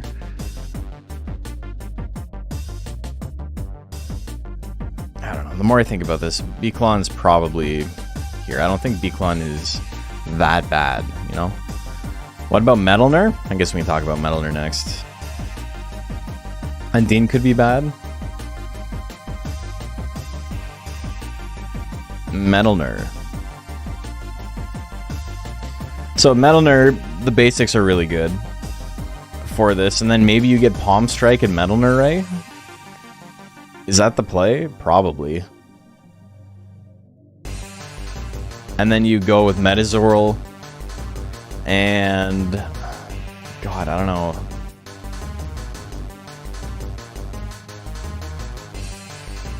The thing is, they're very accurate, right? Is there any battle specials you could give it that would make it worse? Might even do Seizure Procedure? Maybe. Maybe you could get UFO attack. Minus 22? If you went with the high guts rate, like a regular Metalner. Metalner having one in-tech is so funny, yeah. Ray, Seizure, and the slaps. I think, it's probably like a 50-50, right? Like, I don't think you could make it so bad. I'm kind of having a hard time figuring out what would make this monster weak. It can attack so often. No, Suiza one has the lowest guts rate? Yeah. Palm Strike is like... This is such a weirdly bad tech for Metalner. And it still has like a little bit of utility, which is really funny. Ape seems so horrendous in this format. Ape, I think, is probably not terrible because of Tasty Banana. But if it didn't have Tasty Banana, it would actually maybe be one of the absolute worst monsters to try and run. Tasty Banana is like the only thing keeping it above water, and without it, it would absolutely be in like the same tier as Galley. Because it just like doesn't have bad techs otherwise. Go max stats to the optimal build. That'd be so funny. If you just built like an optimal Metal Nerd, you're like, I don't care. Oh, that'd be so good. Know that I said it a year ago, but it's insane to me that Metal Nerd has a tech that's just a better version of another monster's best tech. Yeah, a lot of its techs are like that. It's so weird, man. Straight verse 1-2 thrust. I mean, yeah, it is just Mochi 1-2 thrust, except the cost is like 10 less, and it's on a 6 guts rate monster.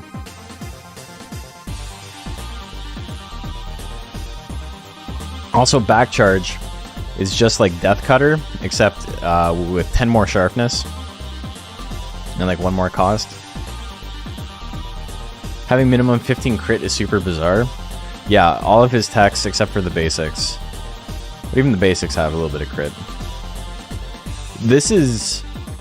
like, left slap is not very good. Like, the animation is, like, fast enough at least to, like, make up for it. But 7 force on a 6 guts rate monster is, like, really bad. Like, that does, like, negative damage. And right slap's numbers are actually like stupid powerful for 12 cost. Like 10 damage, 8 hit, and then withering and sharpness on it. There's like no other basic tech I can think of off the top of my head that has withering and sharpness on it. Like, that's actually wild. They didn't need to give him this. But it has a 5-second animation on a hit, which completely negates almost all of what makes this like good. It's still fine. It's good for running out the clock, but it's not insane, you know? It's actually really well balanced because of the animation. Metal Nerd, I think, is here, maybe. At absolute worst, it's definitely not up here. Metal Nerd's like maybe a mid-tier here. We know Metal Nerd can talk, so just teach how to say slurs and get DQ'd. Ultimate loser. Damn. Big Banana, Tasty Banana, Ape would be so funny. The problem with Big Banana is how accurate it is, right?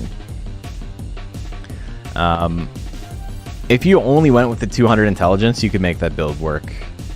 Because, you know, you want to spend all your guts and all your time on a move that does like no damage, that's not too bad of an option. Torn between Hachiro and a plant breed. Plant was actually my first idea for this. I don't think it's the strongest, but I do think you can get up to some pretty silly stuff. If you went all in on power with jab and slap and like plant combo, maybe not even plant combo, just like jab and slap, and then yeah, maybe plant combo. And then you got Seed Gun and Nectar, and just went like huge on your power. Wasting time in slots 2 and 3 is like a pretty good play, honestly. Metal Nerd, cheap tech, 0 speed, ease, that's the build. Max skill. I think that's what I was just about to say with Plant, is that originally the idea here was that like you could either go big damage or you can go with root attack on Queen Plant and proc ease really easily and have like no speed. And because of how fast the guts rate is, your opponent's got a pretty good shot to still hit you. What's up with the Slade bells in the song? It's called Crystal Cold, I think is the name of the song. I don't remember off the top of my head.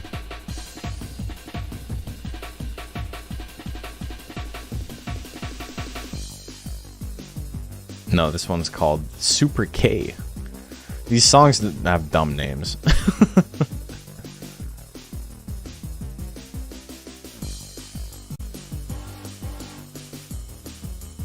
It doesn't actually have sleigh bells. It's just a hi-hat, but it does kind of sound like sleigh bells. Your favorite breakfast cereal? Hell yeah. Okay, so plant, I think plant is like a here. I think plant's got a good shot. It's probably better than ghosty. You got a couple of different ways you can play. But yeah, that's any long tech animations to give an opponent a guts lead. On plant, not really. Plant combo's the closest thing to that, which is why I suggested it. The funniest potential scenario, telling Mochi good for this format, recommend pedaled Vortex, only to have Vortex come back last minute. Yeah, it's pretty funny. There's a couple of builds like that where, I mean, almost everything in this top row here is like, it's gambling big, because if it actually lands the stuff that makes it bad, it instantly wins. So, like, I don't know what you're gonna do. I don't know what you're gonna do if it actually does land.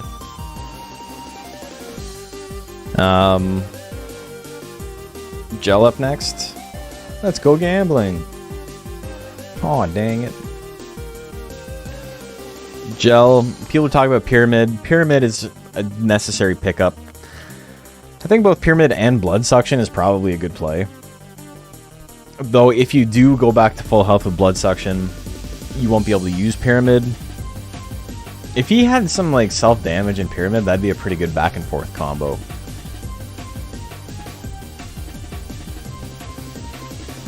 Slingshot's probably pretty solid as well. And then, I don't know what you get, like Fly Swatter, maybe? But like, it's tough, man. What would you do? You can Cocoon so both its basics are in slot 1. Yeah, but that might be better. To have one slot here to save up guts. It's hard to say. Who's the icon above hair? It's Durahan. I know. It doesn't look like him. It's a bad icon. I know what it's supposed to look like, and I still can't see it.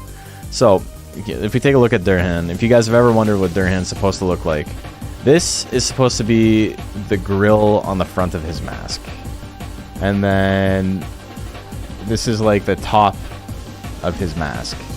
What makes it really hard to like actually see Durahan here is that his eyeball is like non-existent. There's no gap in the mask.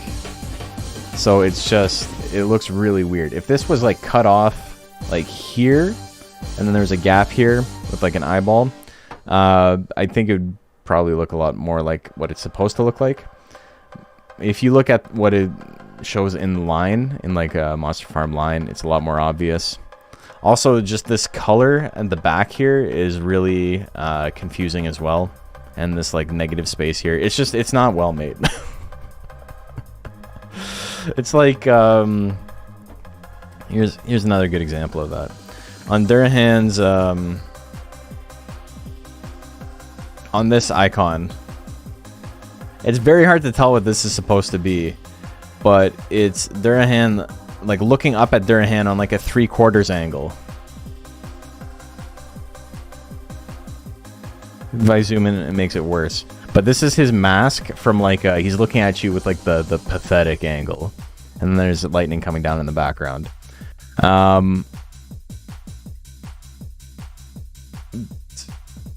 Yeah, like it doesn't look like that. That's what it is though.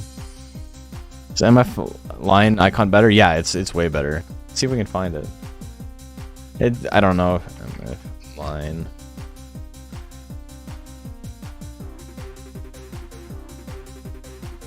There. See, this looks a lot better. You can tell what it's supposed to be here. You still don't see it? It's dumb, yeah.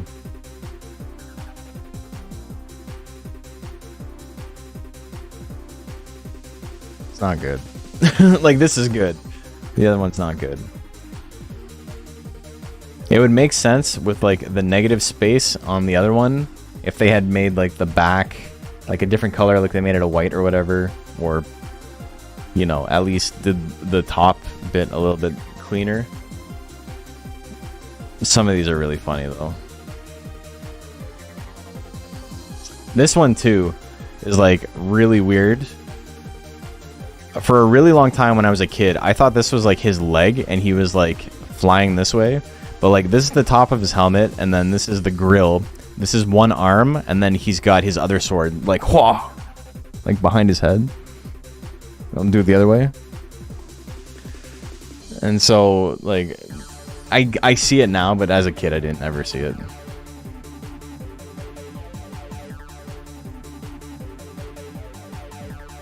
The icons, some of the icons are not great. Some of them are fantastic.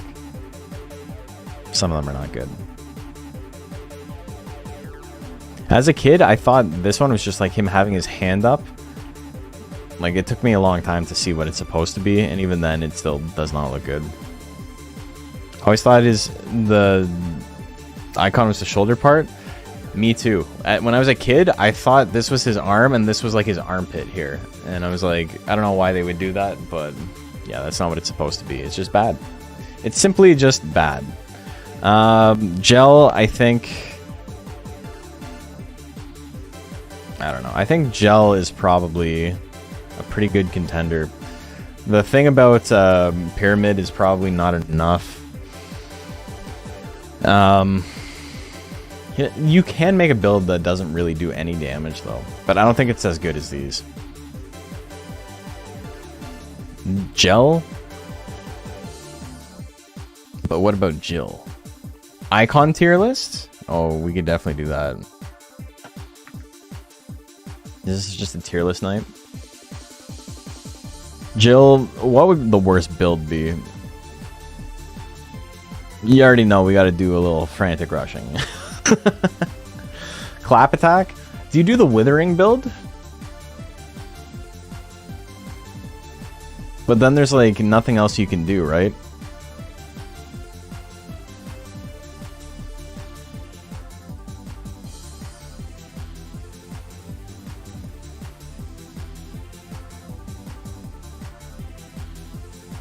I don't know. I'm thinking this is probably a 50-50. Like, I don't think you can make it very bad.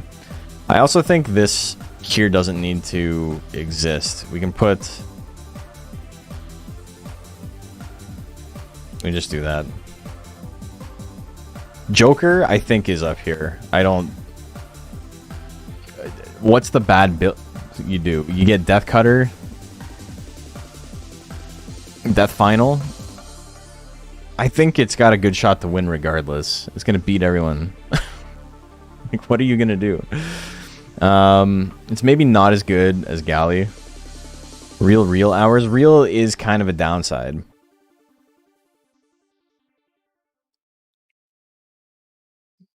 Remove basics as the build. I think with Death Final, you have your best shot at losing, but it's still up here. Kato's another one where, like, this icon took me so long to see. I used to think, like, these are his eyebrows, and then this little triangle here is his body, and then he had one arm there and one arm there. So he was just like a little guy with his arms out. Like this. But that's not what it is at all. Also, every time I like move up, oh my god, the white balance just gets completely fucked up on my camera. I gotta get a new camera, man. This is its mustache. They forgot to color it in. This is like its nose, and then here's another little end of its mustache. Kato's icon is great. It's great once you know what it is. Like, that's its nose, and then the little bit. It looks like a Hitmonlee, yeah. But now that you've seen the mustache, like, it's just there. Kato. What's Kato's, I don't know. Finally, though, we're going to see a tournament with no jokers in it. You got hit with the chroma key in the face? Do you mean Kato? Gotta do oil drink? Yeah, for sure. You gotta do oil drinking. Drunk gives you huge debuffs, which I think has potential. You'd probably want to go really big intelligence because you don't get anything off of oil drinking. Smoke breath and then one of the licks. Maybe. And then you can get one more power tech. Maybe you go for like a turn claw or something. Hopping Claw, maybe? No, you don't want anything else in slot 4. You only want it using this. You probably get Smoke Breath and then either Bolt or... What's the difference here? Licking is cheaper, slightly.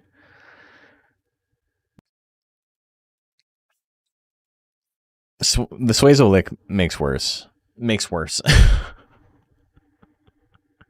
I don't know. I think proccing Drunk is probably pretty big.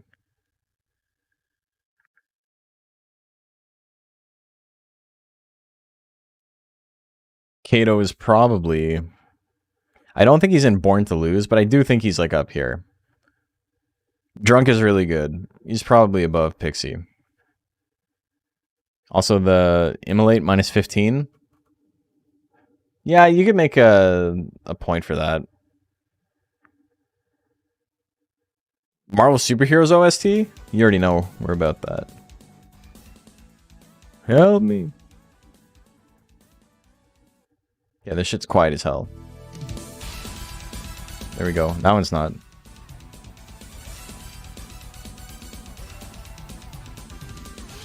This game has like the best soundtrack. This shit's too short.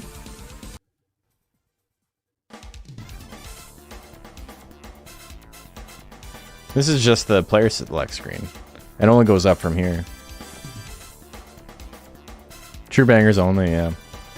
Look at that. Great select screen too. Okay, Mew. What's Mew doing?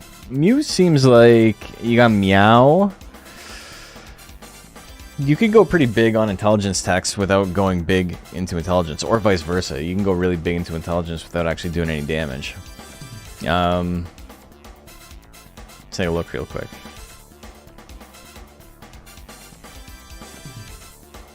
So that Mew's icon looked a little bit messed up. We'll take a look in a sec. I'll show you how it works. Meow, Song of Mew, Recital. These three texts are a chain, but they're all so different. Meow is extremely accurate and does no damage. And then Song of Mew is like trades hit percent for force. And then Recital is like a heavy tech almost all of a sudden, but not really. It's like only -2. Huge withering on it though. It just gets less and less accurate. I think Meow with a ton of intelligence might be the play. And then you get Maximal Zap and Zap, maybe, that just hide behind Meow. Because if you use this, you're not going to do anything afterwards, right? Would it be worth getting OK text in every slot just to constantly dump guts? Yeah, I think there's definitely value in that. And then these, you can get Punch and Leaping Kick. But I think Mew is definitely a monster where you can like really max out your intelligence without having to worry too much about it. So Mew's icon, like this is just its face, right? Like that's one eyeball, the other one is coming through there. I could see how you would be like, how come its eyeballs are like clear? It's a little strange. But I think it's pretty easy to parse what it's trying to be. I think Mew is probably... I think Mew's got a really good shot, even more than some of these other ones. Even if you wither with the Meow, like, you've already lost the game. Because you have bad guts regen. You grab, like, the Eared Mew that has, like, the worst guts regen, like, you're in trouble almost immediately. Mochi up next. So let's put all these ones we're not going to use at the end.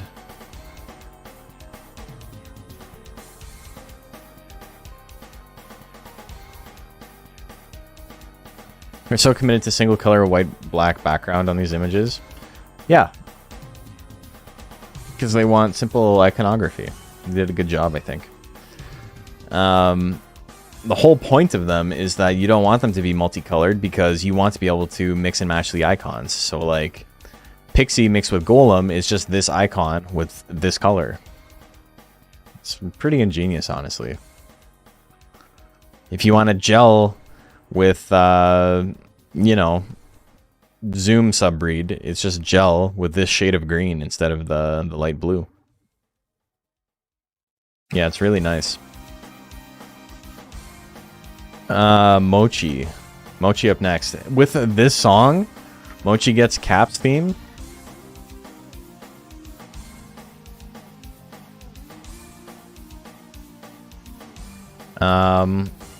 Pedal Vortex, Pedal Storm, definitely the play, and the regular Pedal Swirl.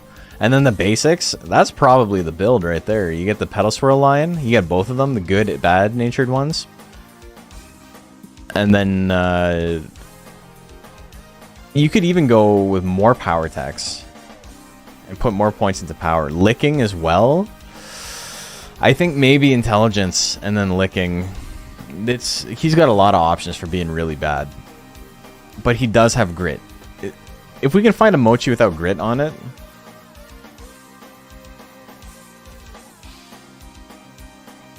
Oh, whoops. I only have to go here.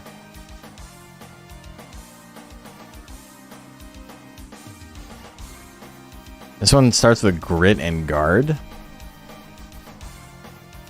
Okay, they all get grit. Grit and will.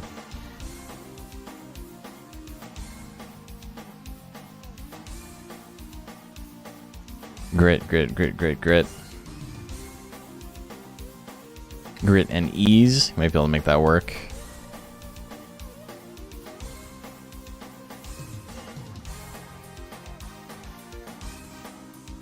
There's only the one that's interesting. I didn't know that for White Mochi. That's pretty funny. Also, you wouldn't want this because like all your stats start over 200. Dude, I didn't realize how good these stats are on the White Mochi. It was pretty funny. That's like you're already winning D rank. You're probably winning C rank with these stats, as is. This is like an average C rank monster, just out of the hop. I think Mochi's got a pretty good shot. Mochi's maybe not in Born to Lose, but I think Mochi is definitely a good loser. I think it's probably up here, even more so than some of these others. Mach.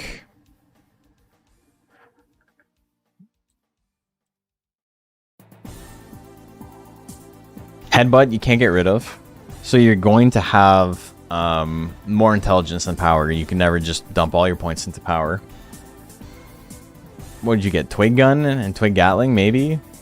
Energy Steal is a good way to lose the game immediately. I don't know. Energy Steal is really spooky, but it is a good way to instantly lose. Leaf Gun doesn't do anything, and then Twig Gun probably for your fourth. My thing here is like that build ain't different from a tech loadout wise. It's not. That's the insane thing, is you're gambling, but it's just, it's more likely to hit now, right? It's more likely to do the thing you want. So it's like slightly inversed, but I think this is probably like 50-50. If you hit that energy steal, I think you're in a little bit of trouble. I don't know. Let's take a look at the rest of the 50-50.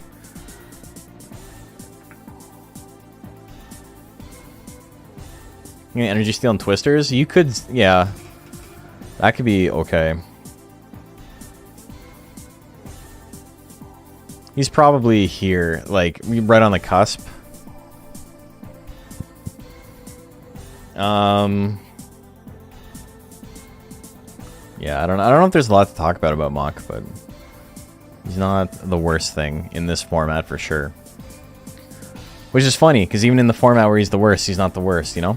And then we got Monel. Monel, I think, has a lot of potential with Flattening X. I think hitting Flattening X is a pretty good play. I think just swinging it constantly and hoping. To be fair, there's not really things to talk about with Mach. Yeah, that's fair.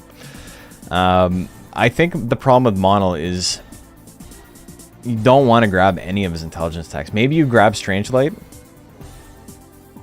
Like you get Flattening L, Flattening X, and Strange Light. Just for the sake of having something that is like not very good. But you probably wouldn't want to invest too much in power anyway. So I don't know what you would do with him. What if you went like Flattening X, and like a shit ton of shit ton of skill. So you're just like constantly losing guts. You're losing the guts game. That could be a play. If you went like good defense and good skill and like low offenses, that could be interesting. Like landing the attacks all the time.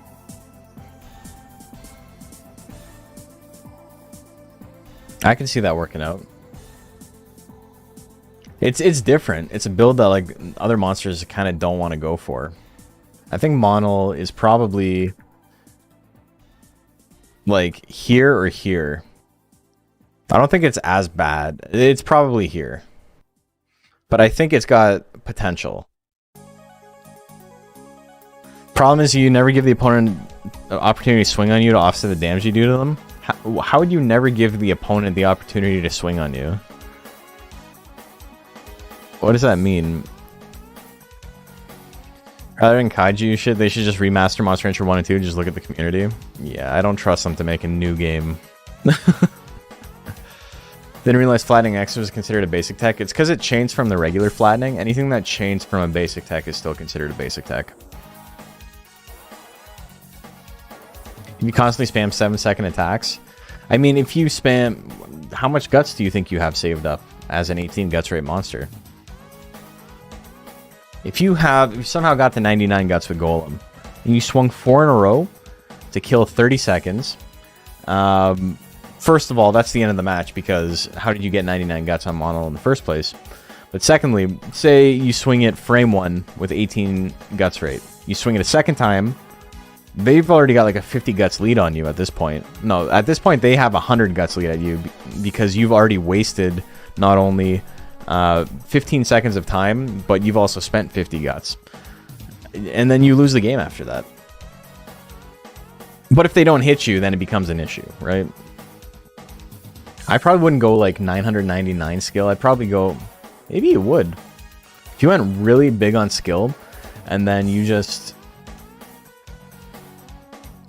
I think that's what makes it 50-50. I think that's like the best possible build. Otherwise, he's down here. Naga up next. It's not like it's hard and fast, right? Like, I don't know how this works either. 20 cost, though. Thought it was 24, but that's the force. But yeah, you spend 40 guts, and you burn 16 seconds off the clock for your opponent to build some guts, while you wither maybe 20 at the absolute max if you roll high roll twice. Naga, what are you getting? You're probably getting poison gas, energy shots, and then maybe lifesteal, and then you go all in on intelligence.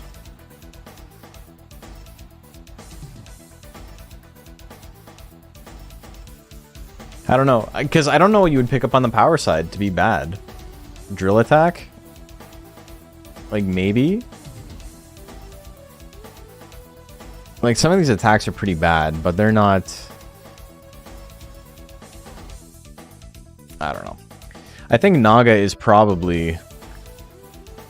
like, right here up with Dragon. Like, it's... the worst build you can make can lose some games. Belly Punch will miss. Yeah, but Belly Punch only costs 10. I don't know. It's like maybe not at the same level of these. Like, good luck making something bad. Like, you can make something that's like ostensibly pretty bad, but it's not. It doesn't compete with the rest of the stuff. Niton up next. Niton's interesting, I think. I was thinking about Niton. I've been thinking about you. We got Niton Inc.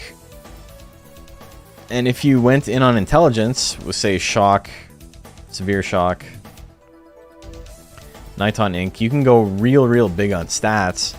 And as long as you're attacking with Niton Inc., you're not doing any damage anyway. The problem is if you hit, you're in trouble. I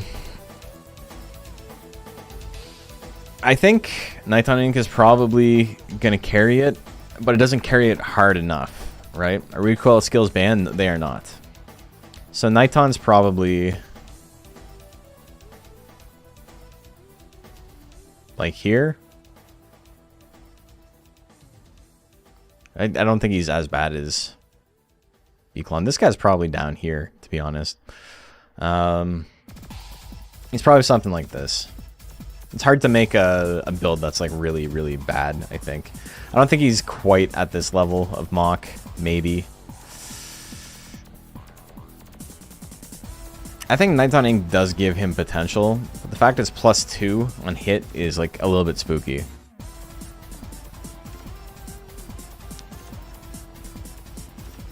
I don't know. It's hard to say. I'm okay leaving it here.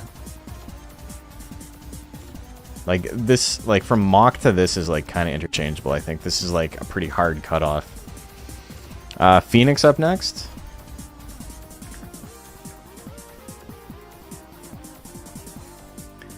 Beak and Talons. You've already got two of the absolute best basic techs in the game. And then I don't know what you do after that. Like a Flame Shot, probably, and Flame Cannon. Dude, Phoenix is pretty good. Everything else you have here, Heat Beam, -13, maybe. Maybe you hope for the Heat Beam, swing and a miss. You do have a better chance to miss than hit. You do have the 63 chance to miss.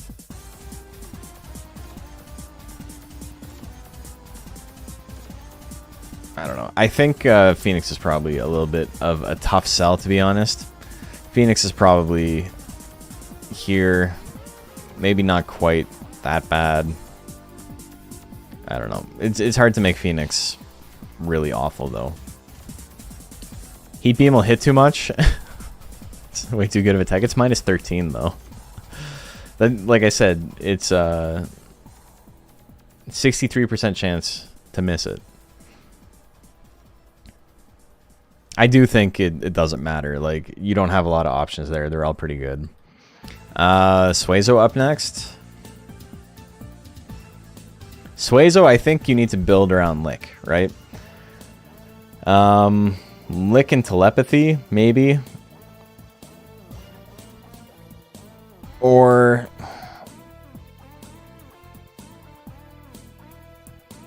you could pick up Teleport. I don't know, man.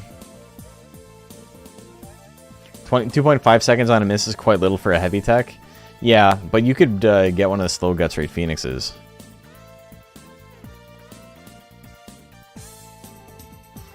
I agree with you, though. I think it's pretty good. Like, it's pretty hard to make it bad. Suezo's also pretty good at winning. I think Lick is the only option you have here. Maybe you go for Kiss as well.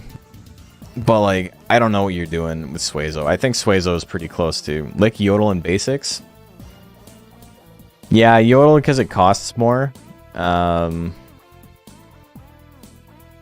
like, you can't really go in on intelligence, right? It's not like some of these other ones where it's like, oh, I got Withering Techs and I'm going to, like, put a lot of stock into Withering, or a lot of stock into intelligence because it doesn't do any damage.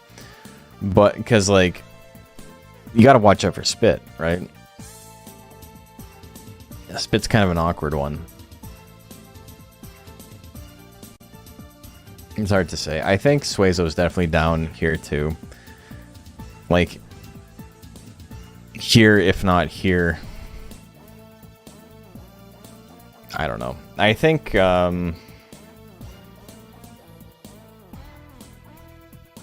don't know, man. I don't think you can make him bad. Those basics are too good. And a lot of times, if Yodel hits, you're probably gonna win, right? Oh man. I don't know. You got options, but I probably wouldn't go with Suezo for this tournament. Tiger up next. Tiger, I think you can probably make something work with Bolt and Charge and Roll Assault.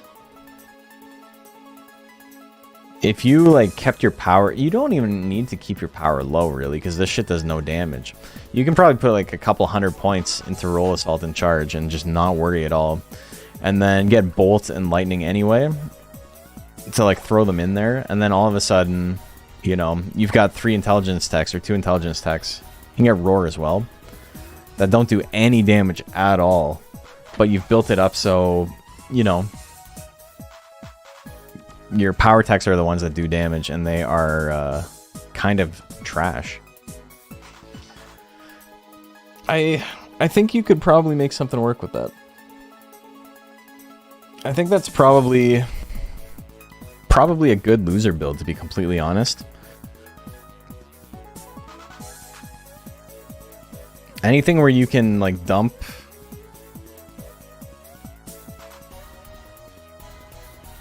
you can dump a lot of points into power and then cover up everything with an intelligence tech. And then even if they do swap over to the power techs, like the techs aren't very good, I think you can make that work. Maybe not like 999 power, like I don't think you want to dump that much. But if you were to go like 500, 600 power, even if they land, like none of your techs have like 10 force. It's like only bite, I think. Like bite is 12 and scratch is 10. Oh, scratch is 12 as well, that's right. It's just -4. And then this is 9, this is 10. Like nothing here does any damage. Undine up next. What's the bad Undine build?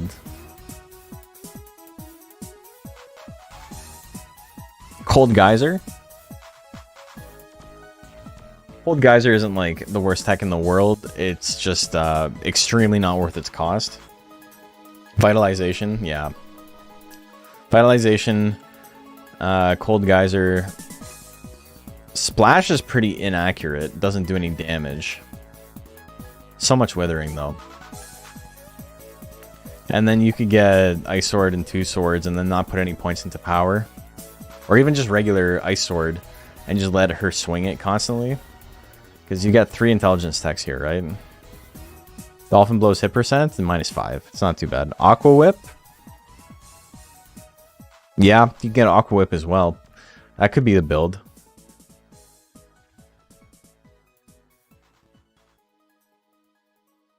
And it's not like you need to worry about having Vitalization open all the time, because she's not going to use it all the time. Yeah, 6 force is very funny. That looks like it might be a build, ladies and gentlemen. Undine, I think, is maybe not in Born to Lose, but I think Undine is probably, like, a pretty good contender here.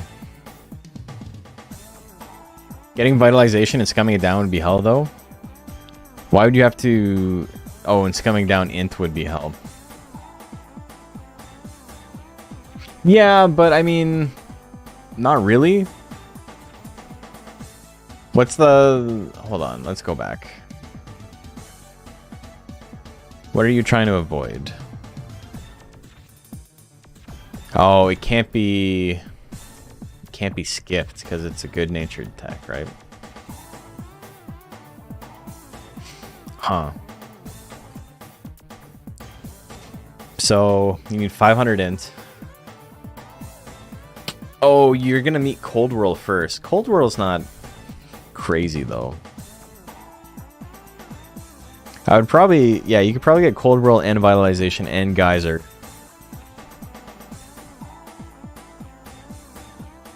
And then scum it down some more. It gives you room to get one more power tech.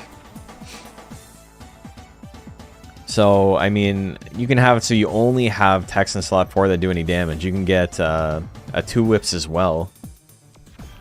Even though that's going to add to your intelligence, but you can do it end of life or beginning of life to like not actually crank your int up too much. As long as you dodge water gun. Yeah, that's the big thing, right? But if you go in with 500 intelligence and like no skill, you've got it. You can get this, and then you can get this.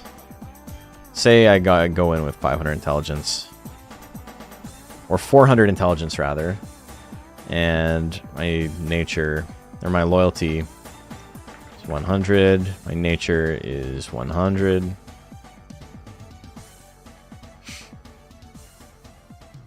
Why is this only 3%? Oh, because I just barely meet it. Let's say we have 500. What are we looking at? 97% here, and then if I have Cold Whirl... Oh, I press Cold Storm. Yeah, okay. So if you can go in with 500 intelligence, like, you still don't meet the requirements for water gun, right? Have the rules been posted in Discord? They have. No, they have not. You can just press exclamation mark loser. Yeah, there you go. Avoiding water gun is going to be the tough one, yeah. So, we're still going to talk about this in terms of, like, absolute peak potential. But, I do think Undine has potential up here. But I think it's going to be very, very hard to avoid everything. Let's get these last two done, and then we'll take a look and see where we're at. Also, yeah, I guess special spawns are an interesting thing to think about.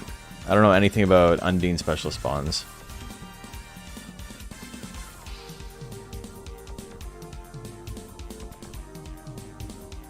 Nothing starts with anything. It's so weird.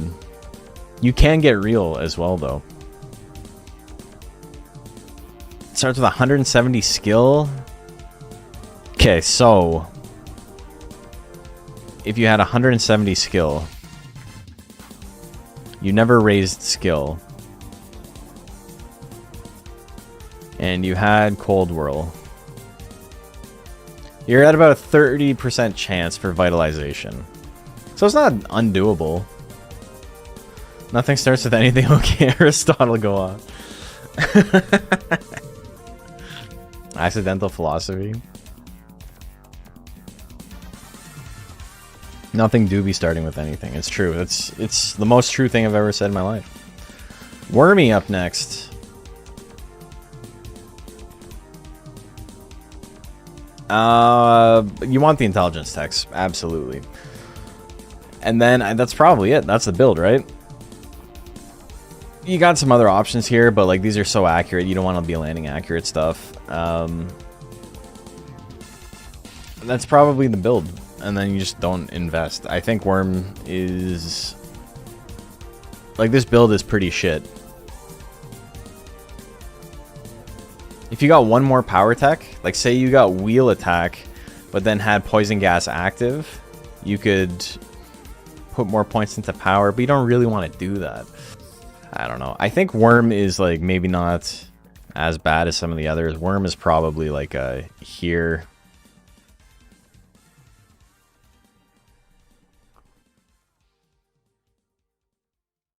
It's better than some of these others. It's so funny how we're talking about like mono, like, oh, you can make like an interesting mono build with just like garbage and like building up your skill and like doing all this like really interesting gameplay, and then it's like Worm is like slightly worse just by virtue of it existing. And then Racky's up here, and we're gonna talk about that in a sec. Racky is probably, I'm gonna put Racky there. Let's talk about Racky. So Racky has like a perfect storm mix of techs in Explosion, which does just an obscene amount of damage, but also an obscene amount of damage to himself, hit or miss. It's always going to do self-damage. He's got a bunch of intelligence attacks that are completely dumb, like Trick and Necromancy don't do any damage. You can get both of them. You can get Flame, which is minus 14 and kind of trash, to just get 3 intelligence techs, and then not ever increase your intelligence. You can get Sneak Combo, which is the most overpriced tech in the entire game. You've got access to like Racky Combo, which is like pretty funny, minus 15. It's like a mini death final. You'd probably just get Sneak Combo instead. It also runs down a lot of the clock. I think Racky has potential between Explosion as is, and then also just wasting all his guts on nothing. Like nothing of any value is pretty good. Explosion plus 200 skills or SP for sure. Yeah, I think you could do a lot of work with this, because this is minus 25 hit. This is the least accurate tech in the entire game, tied with Tasty Banana, I'm pretty sure. Yeah. And, oh no, sorry. Yeah, no, it is. At minus 25. So 75% chance to miss. 75% chance to do just an insanely high amount of damage to yourself. And then if you add in a couple of points of skill, like, it's still well below 50%. I think Raki is absolutely one of the monsters that's got a shot to beat this whole thing. Okay, so like, what do we got to change here? Does this seem okay to you? I can hide myself. I'm even smaller now. I think those three at the bottom are really the only ones that I would like completely avoid. Like, I can't think... Macho's probably right that Yodel and Lick is the play here, but like, I don't think that's that bad of a play. And because you have 3 intelligence techs there, you have to have more intelligence than power. I guess that's technically only 201 that you're required to have. Suezo's too strong. Yeah, he's really good. And then it's the same, almost exact same thing with Galley, where it's just like, do you go power, do you go intelligence? It doesn't matter. It's all pretty solid. Like, what are you gonna do? And then Joker as well. Like, you got Death Final.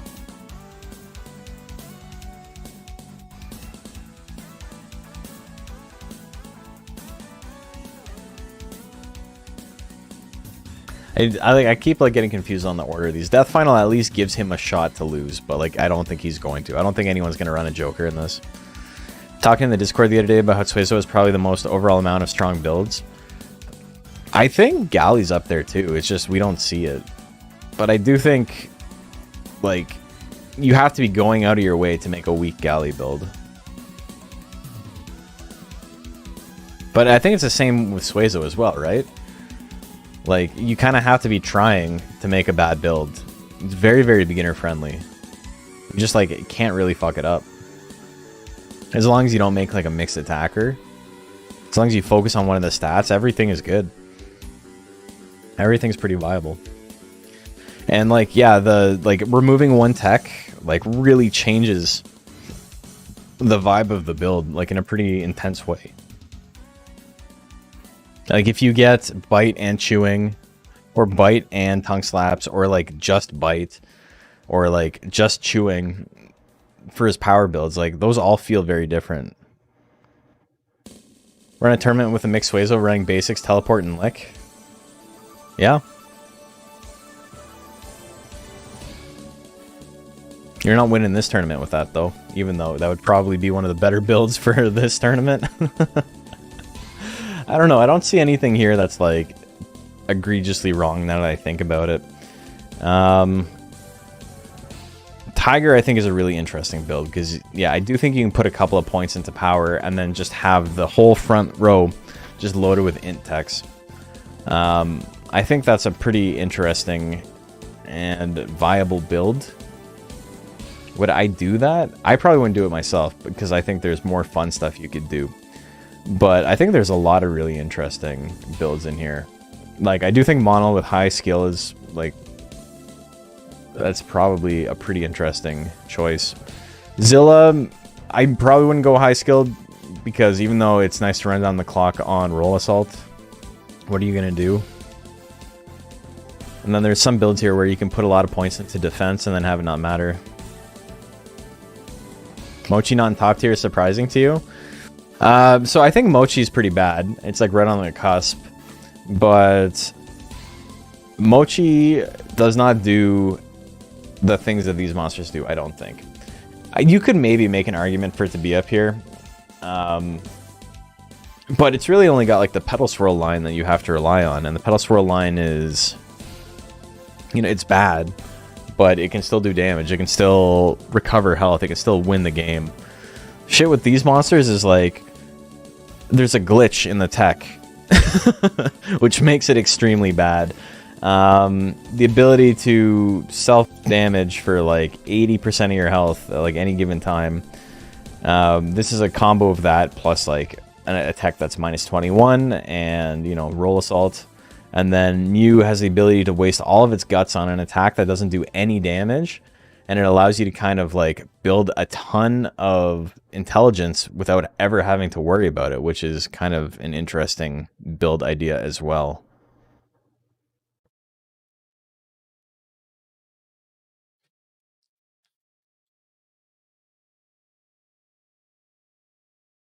So I don't know. I think Mochi doesn't maybe...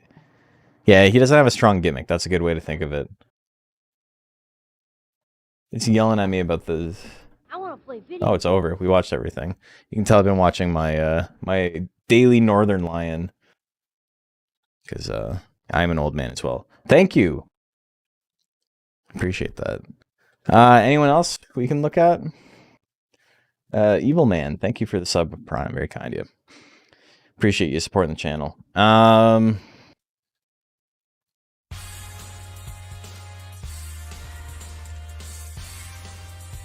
don't know. I think it's pretty solid. I think Gallia with just Wisps could work. So that's what we were talking about. But it's like, if that's the worst you can come up with, it's not very bad at all. You know, damage takes forever to animate. Low skill, high speed, and no health. And a recoil skill seems really OP. Realistically, the high speed is like kind of interesting because most monsters don't want to build high speed, but the monsters that can self-damage don't give a shit about that because they can still lose through attrition that way, right? By just missing. Mew's the only one up here that doesn't have a self-damage tech. I just think that Meow is that bad. And then if you were to invest 999 intelligence into Mew and do like 50 damage at absolute max with Meow, you're still probably losing. I think with Mew, you would have to be... What would you have to do? You would have to have low life. You can go big on intelligence. You can go decently big on skill, I think, because you're going to land the attack anyway. Maybe a couple of points in defense.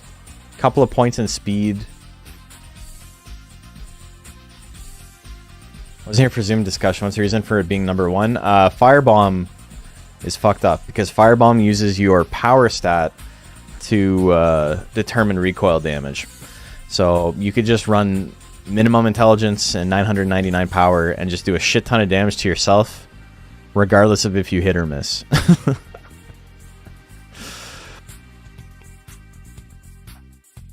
Just like instantly lose. You can set yourself up so if you firebomb, your opponent only has to hit you one time and then you instantly lose. And if you hit, it does no damage. So it's just a frame one game winner, basically. It's probably the strongest build in this format. The thing is, it doesn't do a lot of recoil. I'm pretty sure it's only like 15 or 20. What happens if you don't swing it? You have other intelligence techs covering up your power techs. And then you have all the inaccurate shit in slot 1 to try and mitigate that. That's the only thing that stops it from being broken, right? Is that there is a contingency for your opponent there. Nothing is like uber broken. Everything has flaws in it. But I think these are a pretty decent standings, if I do say so.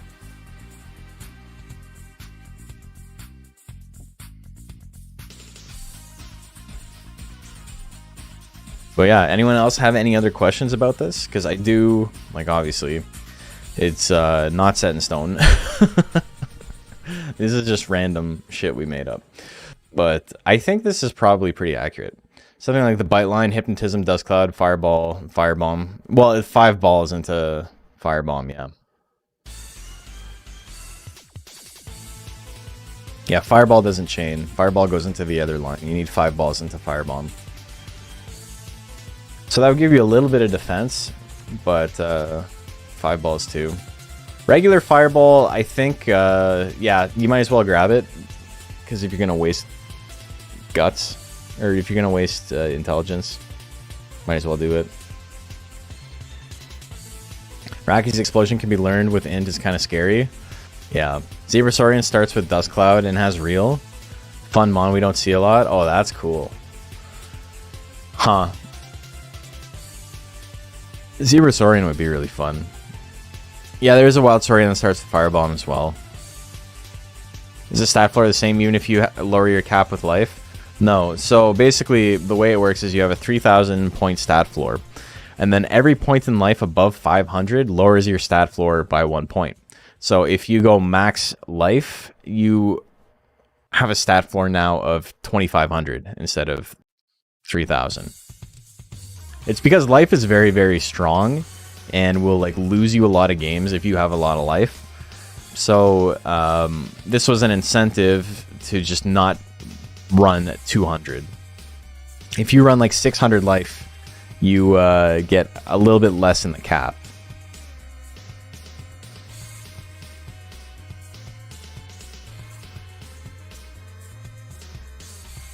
I don't think there's a lot of mons that are going to run a lot of life, but it does give you the ability to run, you know, lots of stats. Because maybe you don't want to run max power. Maybe you don't want to run a lot of skill. Maybe you don't want to put a bunch of points into defense even. I could see versus a lot of builds a 999 defense is like losing, like completely losing, even if it's not a very good stat. If your opponents are running low offense, you just instantly lose, right? There's, I think it's going to be hard to figure out what the best is. I think we're going to see a lot of different builds, and some of them are going to like be like actually bad, and some are like going to win a lot more than we expected. I mean, for the 200 minimum. Oh, so you mean stat floor for the individual stats? Yes. Yeah, the 200 minimum is not affected.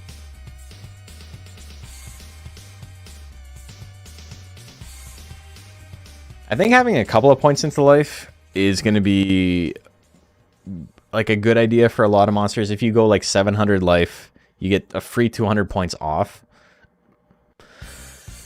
999 life, 999 power, pittance everywhere else might be Dakaraki build. Yeah, so I think that's a viable build for a couple of monsters. It's not going to be great for everything, but I do think there are a couple of monsters who will be able to do that.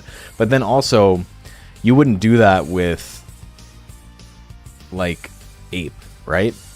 Like that's a losing formula with Ape. There's other things you have to take into consideration. So because of that, I think we're going to see a lot of different build types. And yeah, the form is open. I'm going to put it on the Discord and the regular Monster Rancher Discord after this is over. But I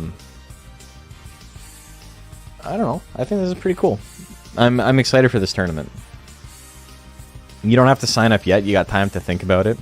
We do have a tournament coming up next week. That tournament is already live. I guess I can pull that up in a sec. Oh, I don't need this.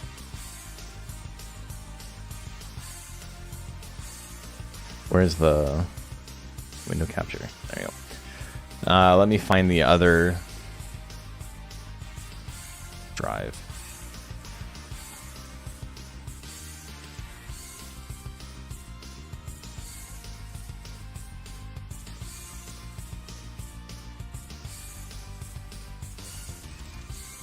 Yes, we have Monster Madness, Monday Monster Madness, week number 2. This is coming up next week. Copy this here. Next week, front page? No, next week is middleweight. Then we have heavyweight coming up after that, which is our front page. So we got 24 monsters right now in middleweight. That's the 2997 form. If you're on YouTube, you know, I guess I can post it in the comments real quick.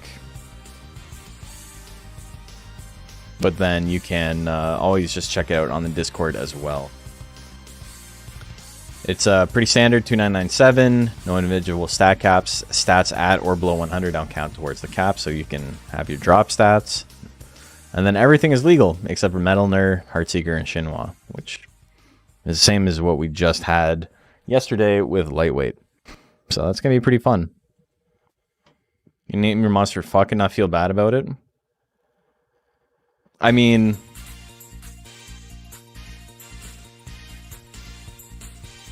yeah, I guess. Why would you name your monster that, though? Like, what do you gain from that? You don't know? Well, once you come up with an answer, let me know, and then we'll decide if you can name your monster that or not. Anyway, what time is it? What did I gain from sex with a man? What did you gain from sex with a man, JP? That truly is a question for the ages. You know what I gained? I gained people commenting that they were uncomfortable with the name in my DMs. And so I had to apologize on your behalf, JP. So that's maybe something to consider next time. Anyway. I know, like, I explained, like, you didn't mean anything by it, and it wasn't, like, an offensive thing. You weren't being homophobic or anything like that. I explained the reference.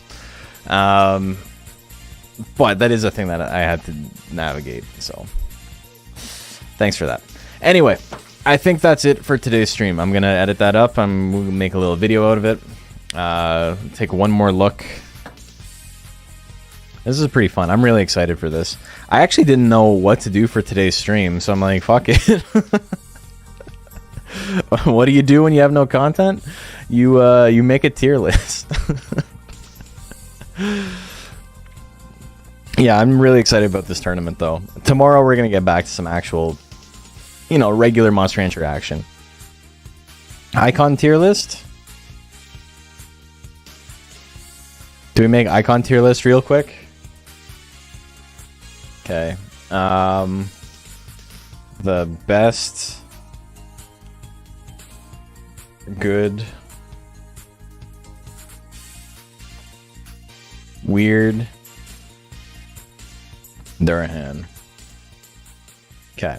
So Durahan goes in Durahan tier.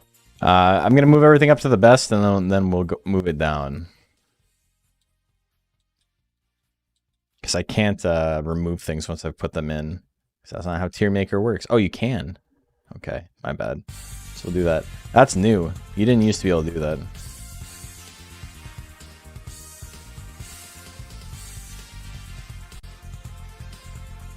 Tier list number 2.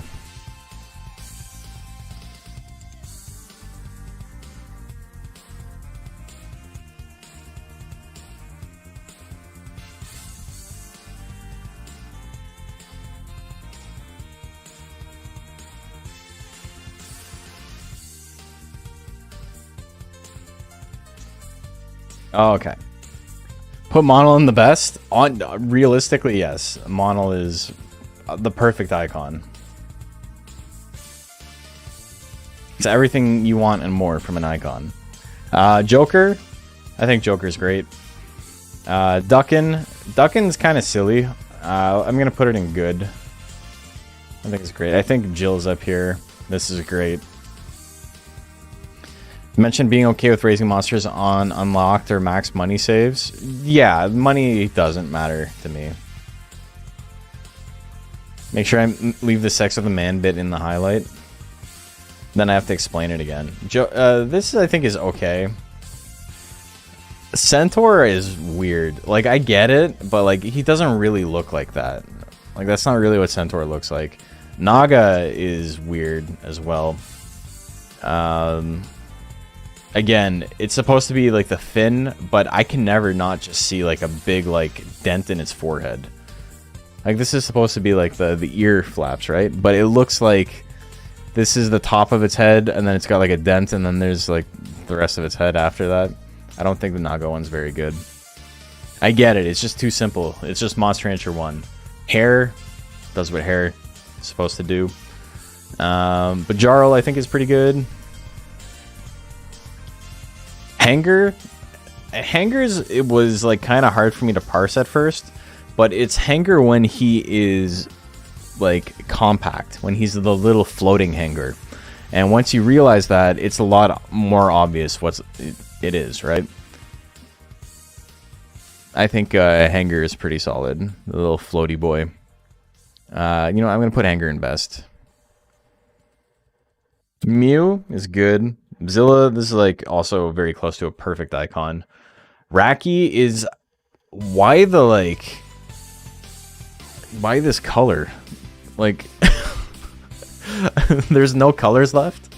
There's not as, it's funny because the other like the Raki subbreeds don't really use this color either. I guess the Jilt kind of has suspenders on. Mario Max is wearing like a tux, so he doesn't have the blue either. It's really bizarre. Also, the icon is like really big, and the fact it's like squished to the top and he like doesn't have a neck.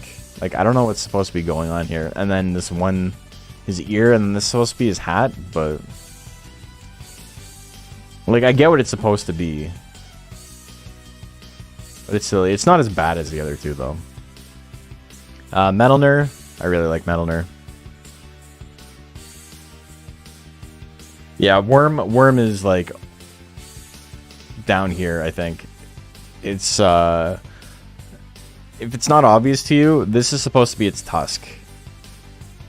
And then, like, it's supposed to end here, and then those are its two eyes. Worm is a really, really bad icon. Undine doesn't look like this. Like, I don't get what's with, like, the hair and, like, it's so bizarre. Like, they gave... Wait a minute. This is supposed to be its face, right? Like, this isn't, like, a head and then hair. Like, this one dot is its head. Like, the nose and the mouth, it doesn't look like Undine at all. At least her forehead is to scale. You know what? You're exactly right. I've got to put Gali here because these spikes... The spikes are not even. I'm sorry, that's not how Gali spikes look. He made some mistakes. Obviously a giant eyeball with Metalner's? Well, it's one eyeball, two eyeballs, and then his antenna.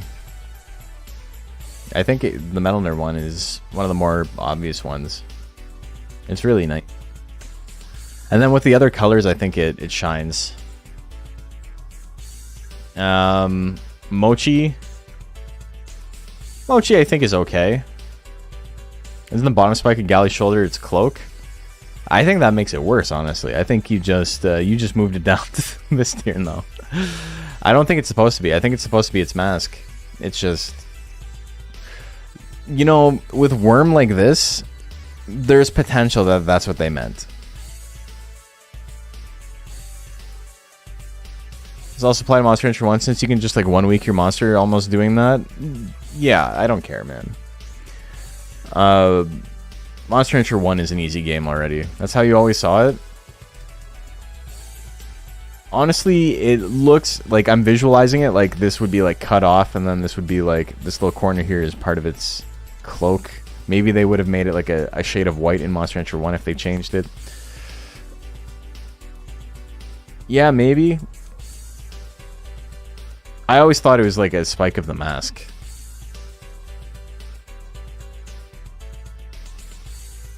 Interpreted the second eyeball as an ear? Oh, like you thought this was its eyeball and then this was an ear? Oh my god, really? That's really funny because he does have the big ears.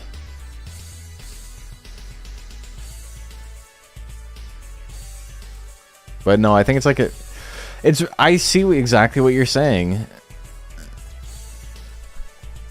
Is that what it is?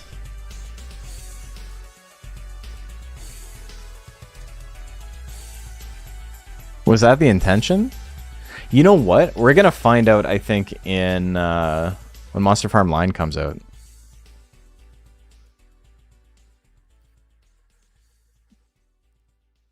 Because Metalner just got released in Monster Farm Line.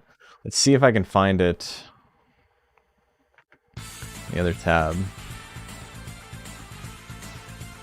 Oh no, I don't want that.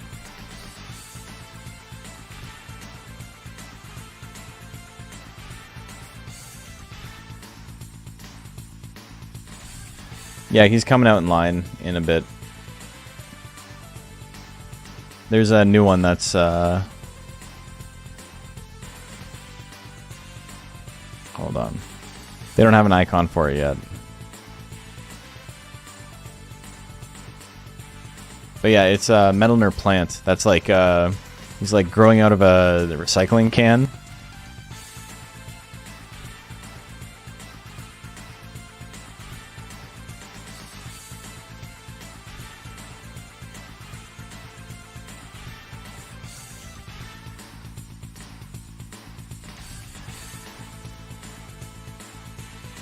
Um.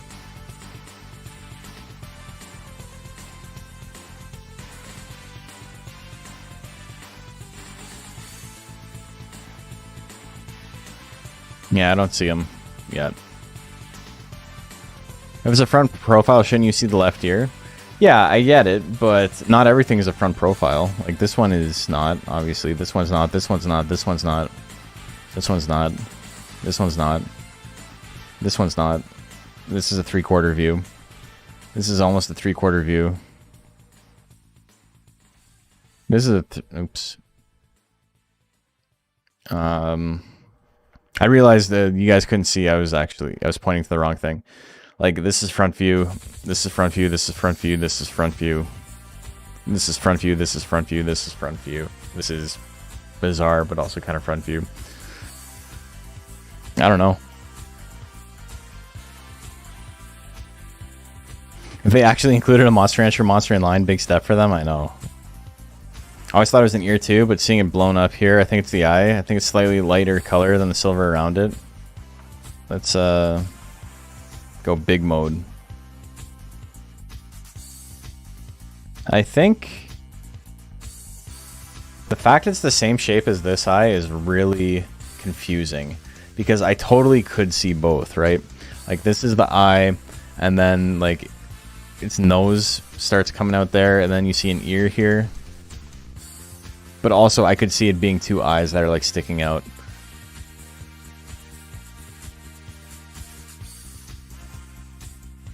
Those are eyes to you? They're eyes to me as well, but I see what they were saying. It's pretty cool how a different perspective changes it like that, you know?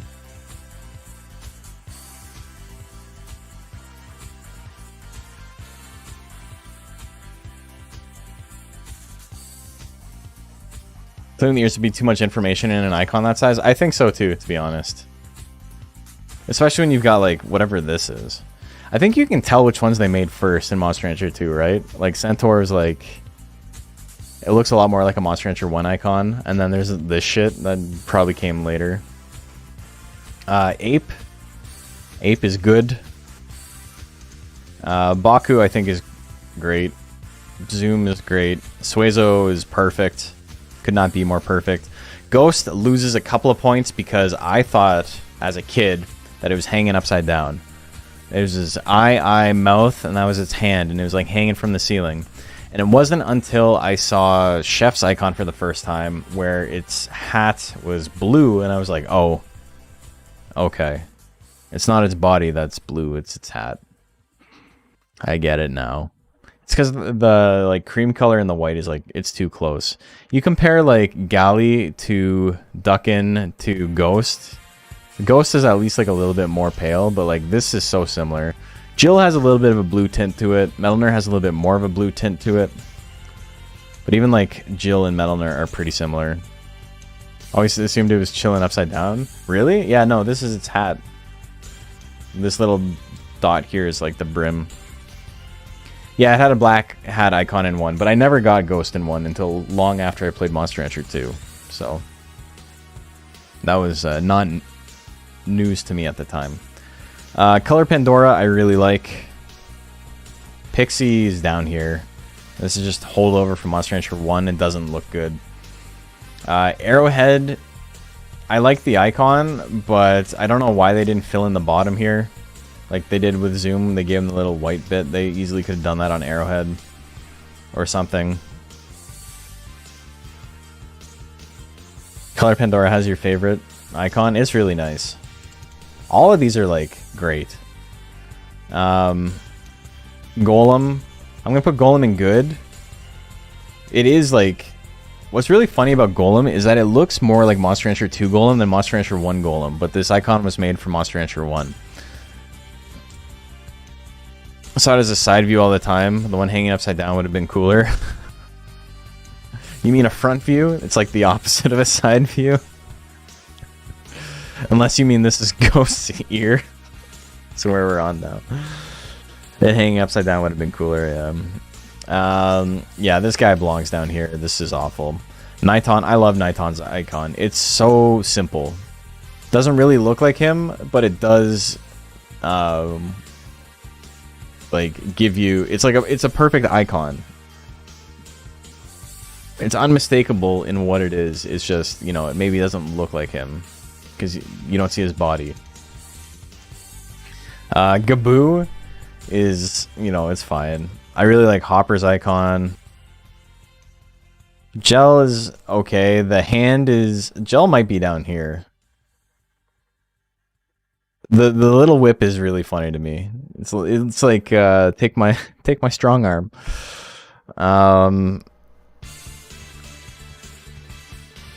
Tiger I think is okay. Phoenix I think is good. Beaclon, I'm putting Beaclon up here because this color is great. IMO.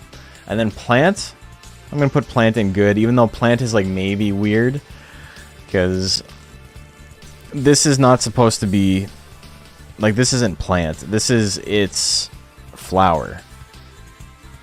No, it's here, let's take a look at Plant's flower real quick.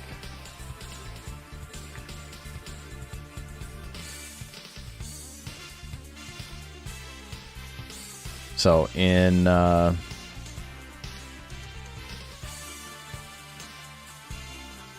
it's supposed to be this thing.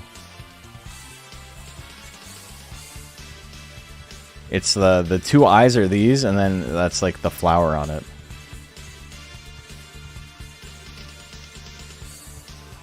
I'm curious, in Monster Rancher 1, did it look any different, or was it the same model? No, it was the exact same model. But yeah, that's what they were aiming for, was like, here's the top, and then there's like two leaves there.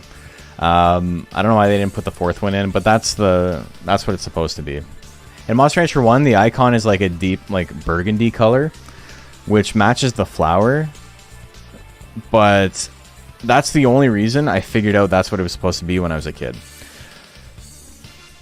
Yeah, you didn't understand it was supposed to be a flower until you played Monster Rancher 1 as a kid. Yeah, exactly. Same thing for me, because I played it, I'm like, why is it red? Like, did they just run out of greens? Like, they had an available green in Monster Rancher 2. And what's kind of funny is that this green here is like the green they used for Dino in Monster Rancher 1. And then they made it like a slightly darker green in this game, and for Zoom, and then gave Plant the green. Did they run out of ink for PlayStation? Yeah. Thought I was Plant posting up for the longest time. Yeah, I thought it was like, here, let me go back to this. Thought this was its head, and then it had like two roots. I thought that's what it was supposed to be.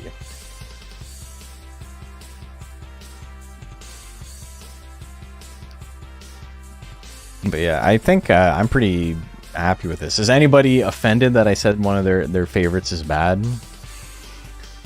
Thought it was a side view and did not bother to know, because there are some images you can't understand, like Durhan and Mew and Ghost. This content is ridiculous. Can we get something more substantial, like a tier list about which monsters would be the best pet? People have asked that before. The answer is they're all terrible. There's not a single one that wouldn't, like, kill you. Quick question, Loser Stays On rules. Is the 3,000 stat floor including the individual minimums? Yes, it's including the individual minimums. I can make that more clear. Thanks for asking.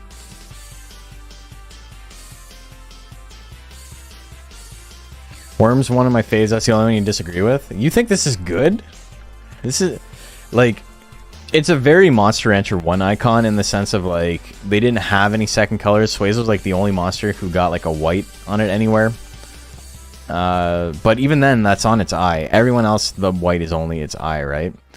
But they really needed to, like, make this look like an actual tusk. It's cute, like the big round head that comes down to the point of its mouth. It's just got like a long proboscis. The classic worm we all remember. I used to think it was like melting. I wasn't sure what I was looking at as a kid, and so I thought this was an eye on like the left side of its head, and this was the eye on the right side of its head, or vice versa. And it was like looking at like a 3/4 view, and it was like kind of melting into the background. Like, oh, this icon's so bad, man. Now, ranked Monster Rancher 3 portraits, they're not as interesting. But yeah, going back to this, I thought it was a side view because I didn't bother to know. There's some images I can't understand, like Durhan, Mew, and that Ghost. So Ghost is just, it's looking forward. It's its hat, and it's 2 eyes. Mew is the same thing. It's looking forward, but here's 1 eye, and then the other eye is like slightly cut off, and then its ears. Like if you take Mochi into consideration, or this guy, these 3 all side by side make it pretty clear what the Mew is supposed to be, I think. Also, I think, was it Macho that said that he didn't know what Mochi was supposed to be, and he thought this was like a little proboscis hanging off, like a elephant trunk, and then this was like an ear, or like a little sideways hat, and then the eyeball, and then it's looking to the left. Was it you who said that? Someone said that. I can't remember who. They thought Mochi was looking left, like Ape is, instead of looking forward.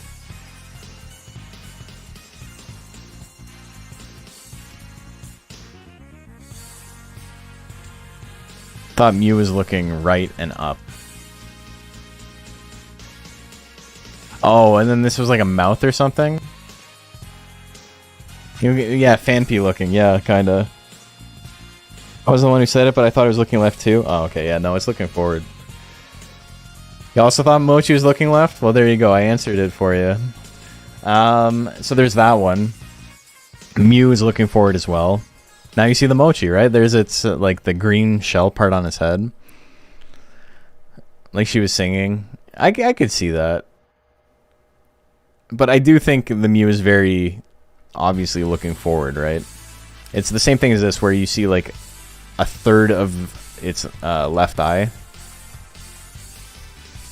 Again, it's a Monster Rancher 1 icon. So, you know, it's not as nice as some of these others. It actually looks really out of place compared to the other Monster Rancher 1 icons. So it had a second tier list. This one took like 2 minutes to make. This is just icons. And then what was the other one? Durahan. Durahan, don't worry if you can't see Durahan. I know what it's supposed to be, and I still can't see it.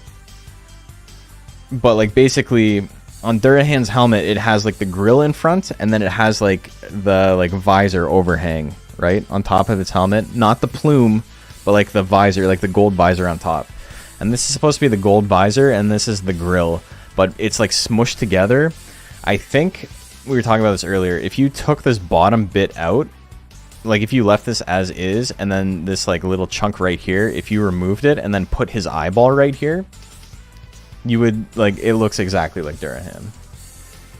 But with no eyeball, this like gap of space here, it's a really bad icon.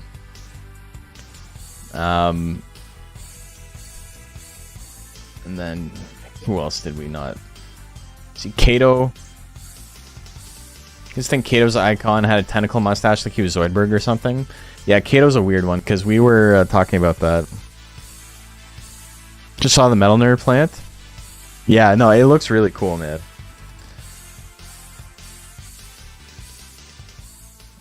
Kato is funny because, like we were talking about, he kind of looks like Hitmonlee. Like, this is its body, and then it's got arms, and then like just eyeballs. But this negative space here is its mustache. Like, that's its nose, and then the mustache curls up. They should have made it white to make it more obvious what it is. But that's what it's supposed to be. And I didn't see that till I was an adult. Funny misread you could do is imagining Joker's nose as its mouth. I think it like, I'm trying to squint. And like, I get it, but the fact that its mouth is there is like kind of hard to misread it, right?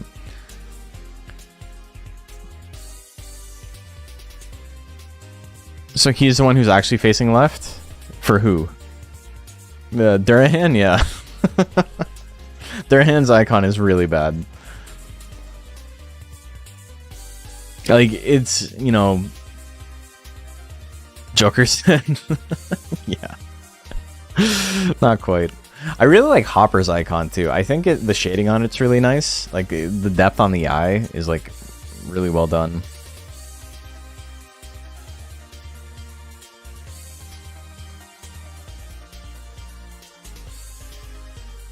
Gonna do Wild Saurian with 850, 900, 200, 200, 200, 200 stats for losers. I think that's probably pretty good. I think that might be a pretty common build.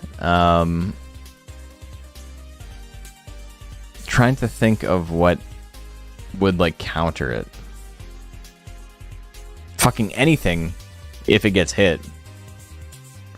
Drop life for speed.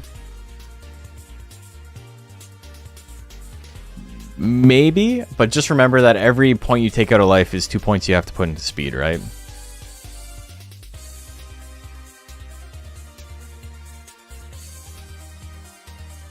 Hopper actually is top tier for something? You're in shock? I know. Lexi, are you just tuning in? This is literally icons. We're just looking at the icons and like which ones I think look good.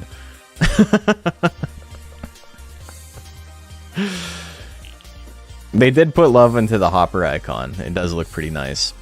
And like it's kind of a juxtaposition, right? Because like some of these, like even Niton, which was made, you know, in Monster Rancher 2, as well as Hopper, is like very flat and like looks really good flat. And then Hopper looks good with like the more depth in it. Having two other icons in Durahan tier, they're hilarious. Yeah, they're not good.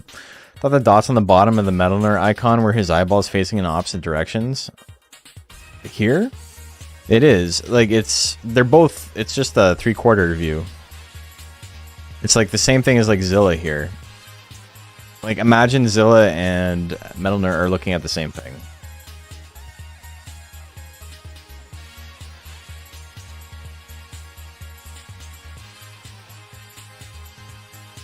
Dude, your Mickey right now is going to have 269, 999 power, 999 intelligence, 333 defense. Hell yeah. Thought Metalner was looking left. We were just talking about that, where we were... someone's like, I think this is an ear. And like, I don't think it's supposed to be. I do see it. I can see the ear. But I don't think it's supposed to be an ear. I'm pretty sure it's two eyeballs. Especially considering they're the exact same size and shape. I do think it's two eyes at a 3/4 view. Get out of here, fly.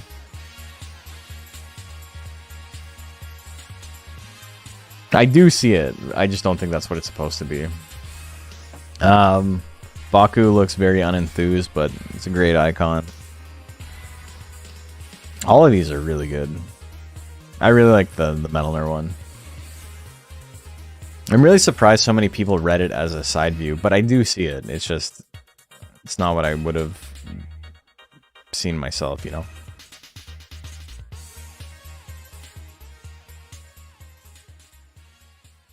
Surprised Ghost is pretty up. I always thought it was a ghost being goofy and hanging upside down.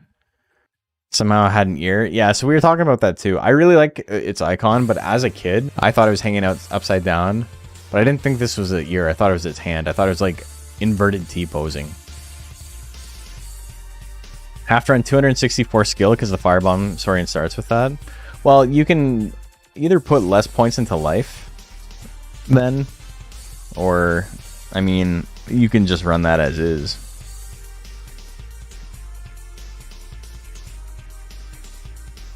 But these are, I don't think these are very good. Galley's probably the closest to making it out, IMO. I also think Raki is like...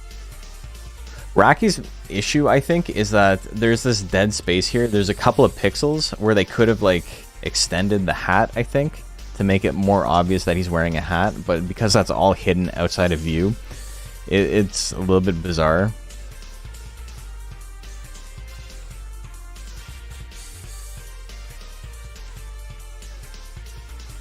Phoenix with the white lines on it's really interesting. I always like that. No other monster has that kind of thing hanging out.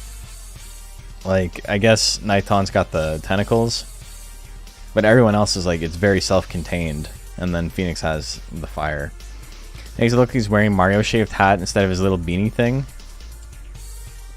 Yeah. Yeah, I can see that.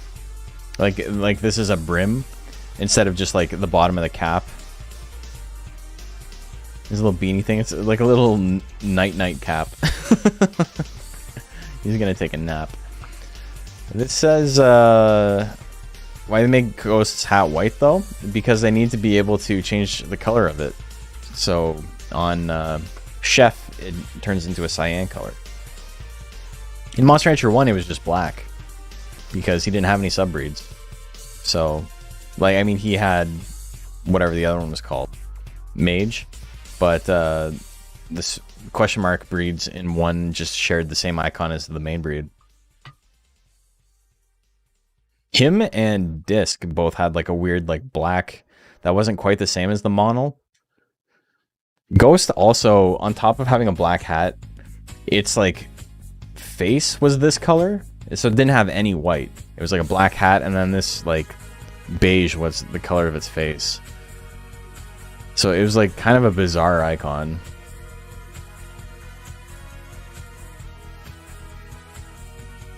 But there we go. We went through 2 tier lists today. It's midnight now. Yeah, 11:52. I like how it took us like 3 hours for the first one, and the second one we did in like 10 minutes.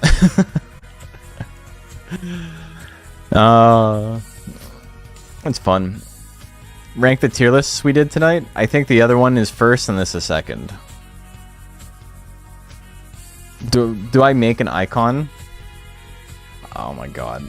That would actually be like such a funny joke to like take a screenshot of this and then go through the VOD and take a screenshot of the other one and put them like 1 and 2. But making an account on here to like be able to upload shit is a huge pain in the ass. And I don't remember the login for the burner I made when I made my first one. That would be like an actual very funny joke.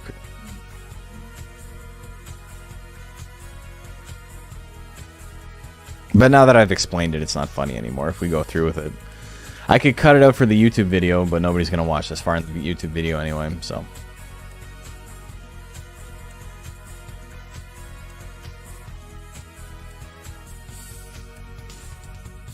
Okay, so I'm starting to zone out, which is a good sign that it's time for bed. Today was a pretty productive day for me. I spent a lot of time working on stuff for the game I keep talking about wanting to make.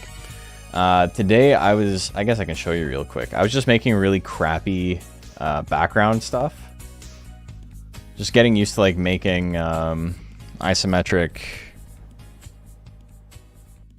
stuff that like look good in an isometric view. And so I made like, look at this ugly shit I made real quick. Oops.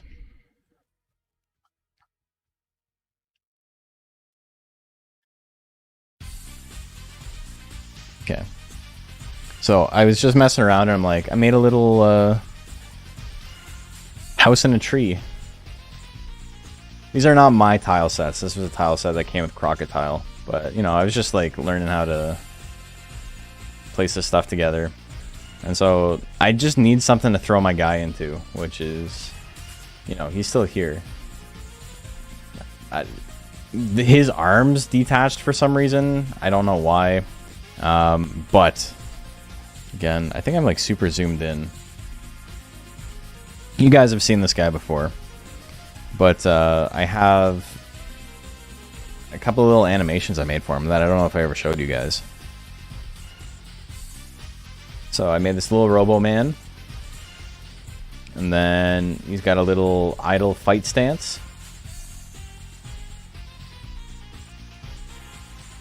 He's just hanging out. And then I made a little running animation. I did this like 2 months ago, like when I first started. But I have not had a lot of time to like get back into making stuff, so. So I'm learning low poly stuff because I just like the aesthetic of it. I'm gonna eventually learn like shaders and things. I think having something cell shaded and low poly is like kind of cool.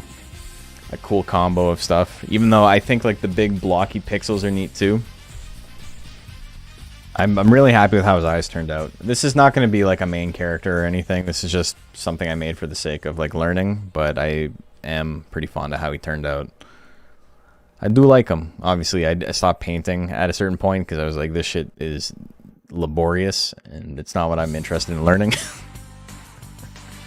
But yeah, so that's what I spent time making today. Just dumb little scenes for the sake of like learning how to export a scene in like different objects and stuff.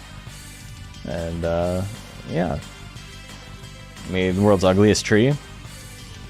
It's fine. It doesn't look good, but that's okay.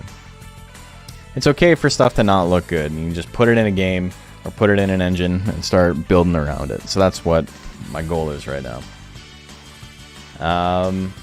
Because I'm not the most like artistically gifted person. I don't know anything about pixel art. I'm honestly not really like wanting to like learn a lot about shading and stuff, and that's not where I think I would enjoy having my time spent.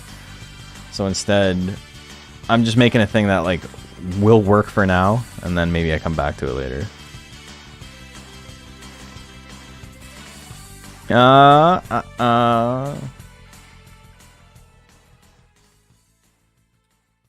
Anyone playing Monster Rancher? We always gotta check if someone's playing Monster Rancher.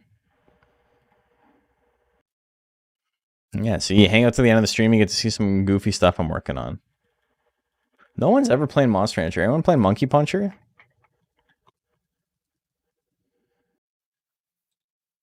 It would have been really funny. It would have been funny. All right, Evie's streaming. We'll raid Evie, friend of the channel. She plays a lot of Monster Rancher. We'll go say hi. We haven't raided her in a while. All right, guys, we're back tomorrow. We're gonna actually be playing some Monster Rancher tomorrow, so I'm excited about that. Follow through on the raid to get some channel points, so you are able to bet and lose them next week. Because I know a lot of you lost them this week. Poor folks. Anyway, I'll see you next time. I'm gonna go get some sleep. Have a good one.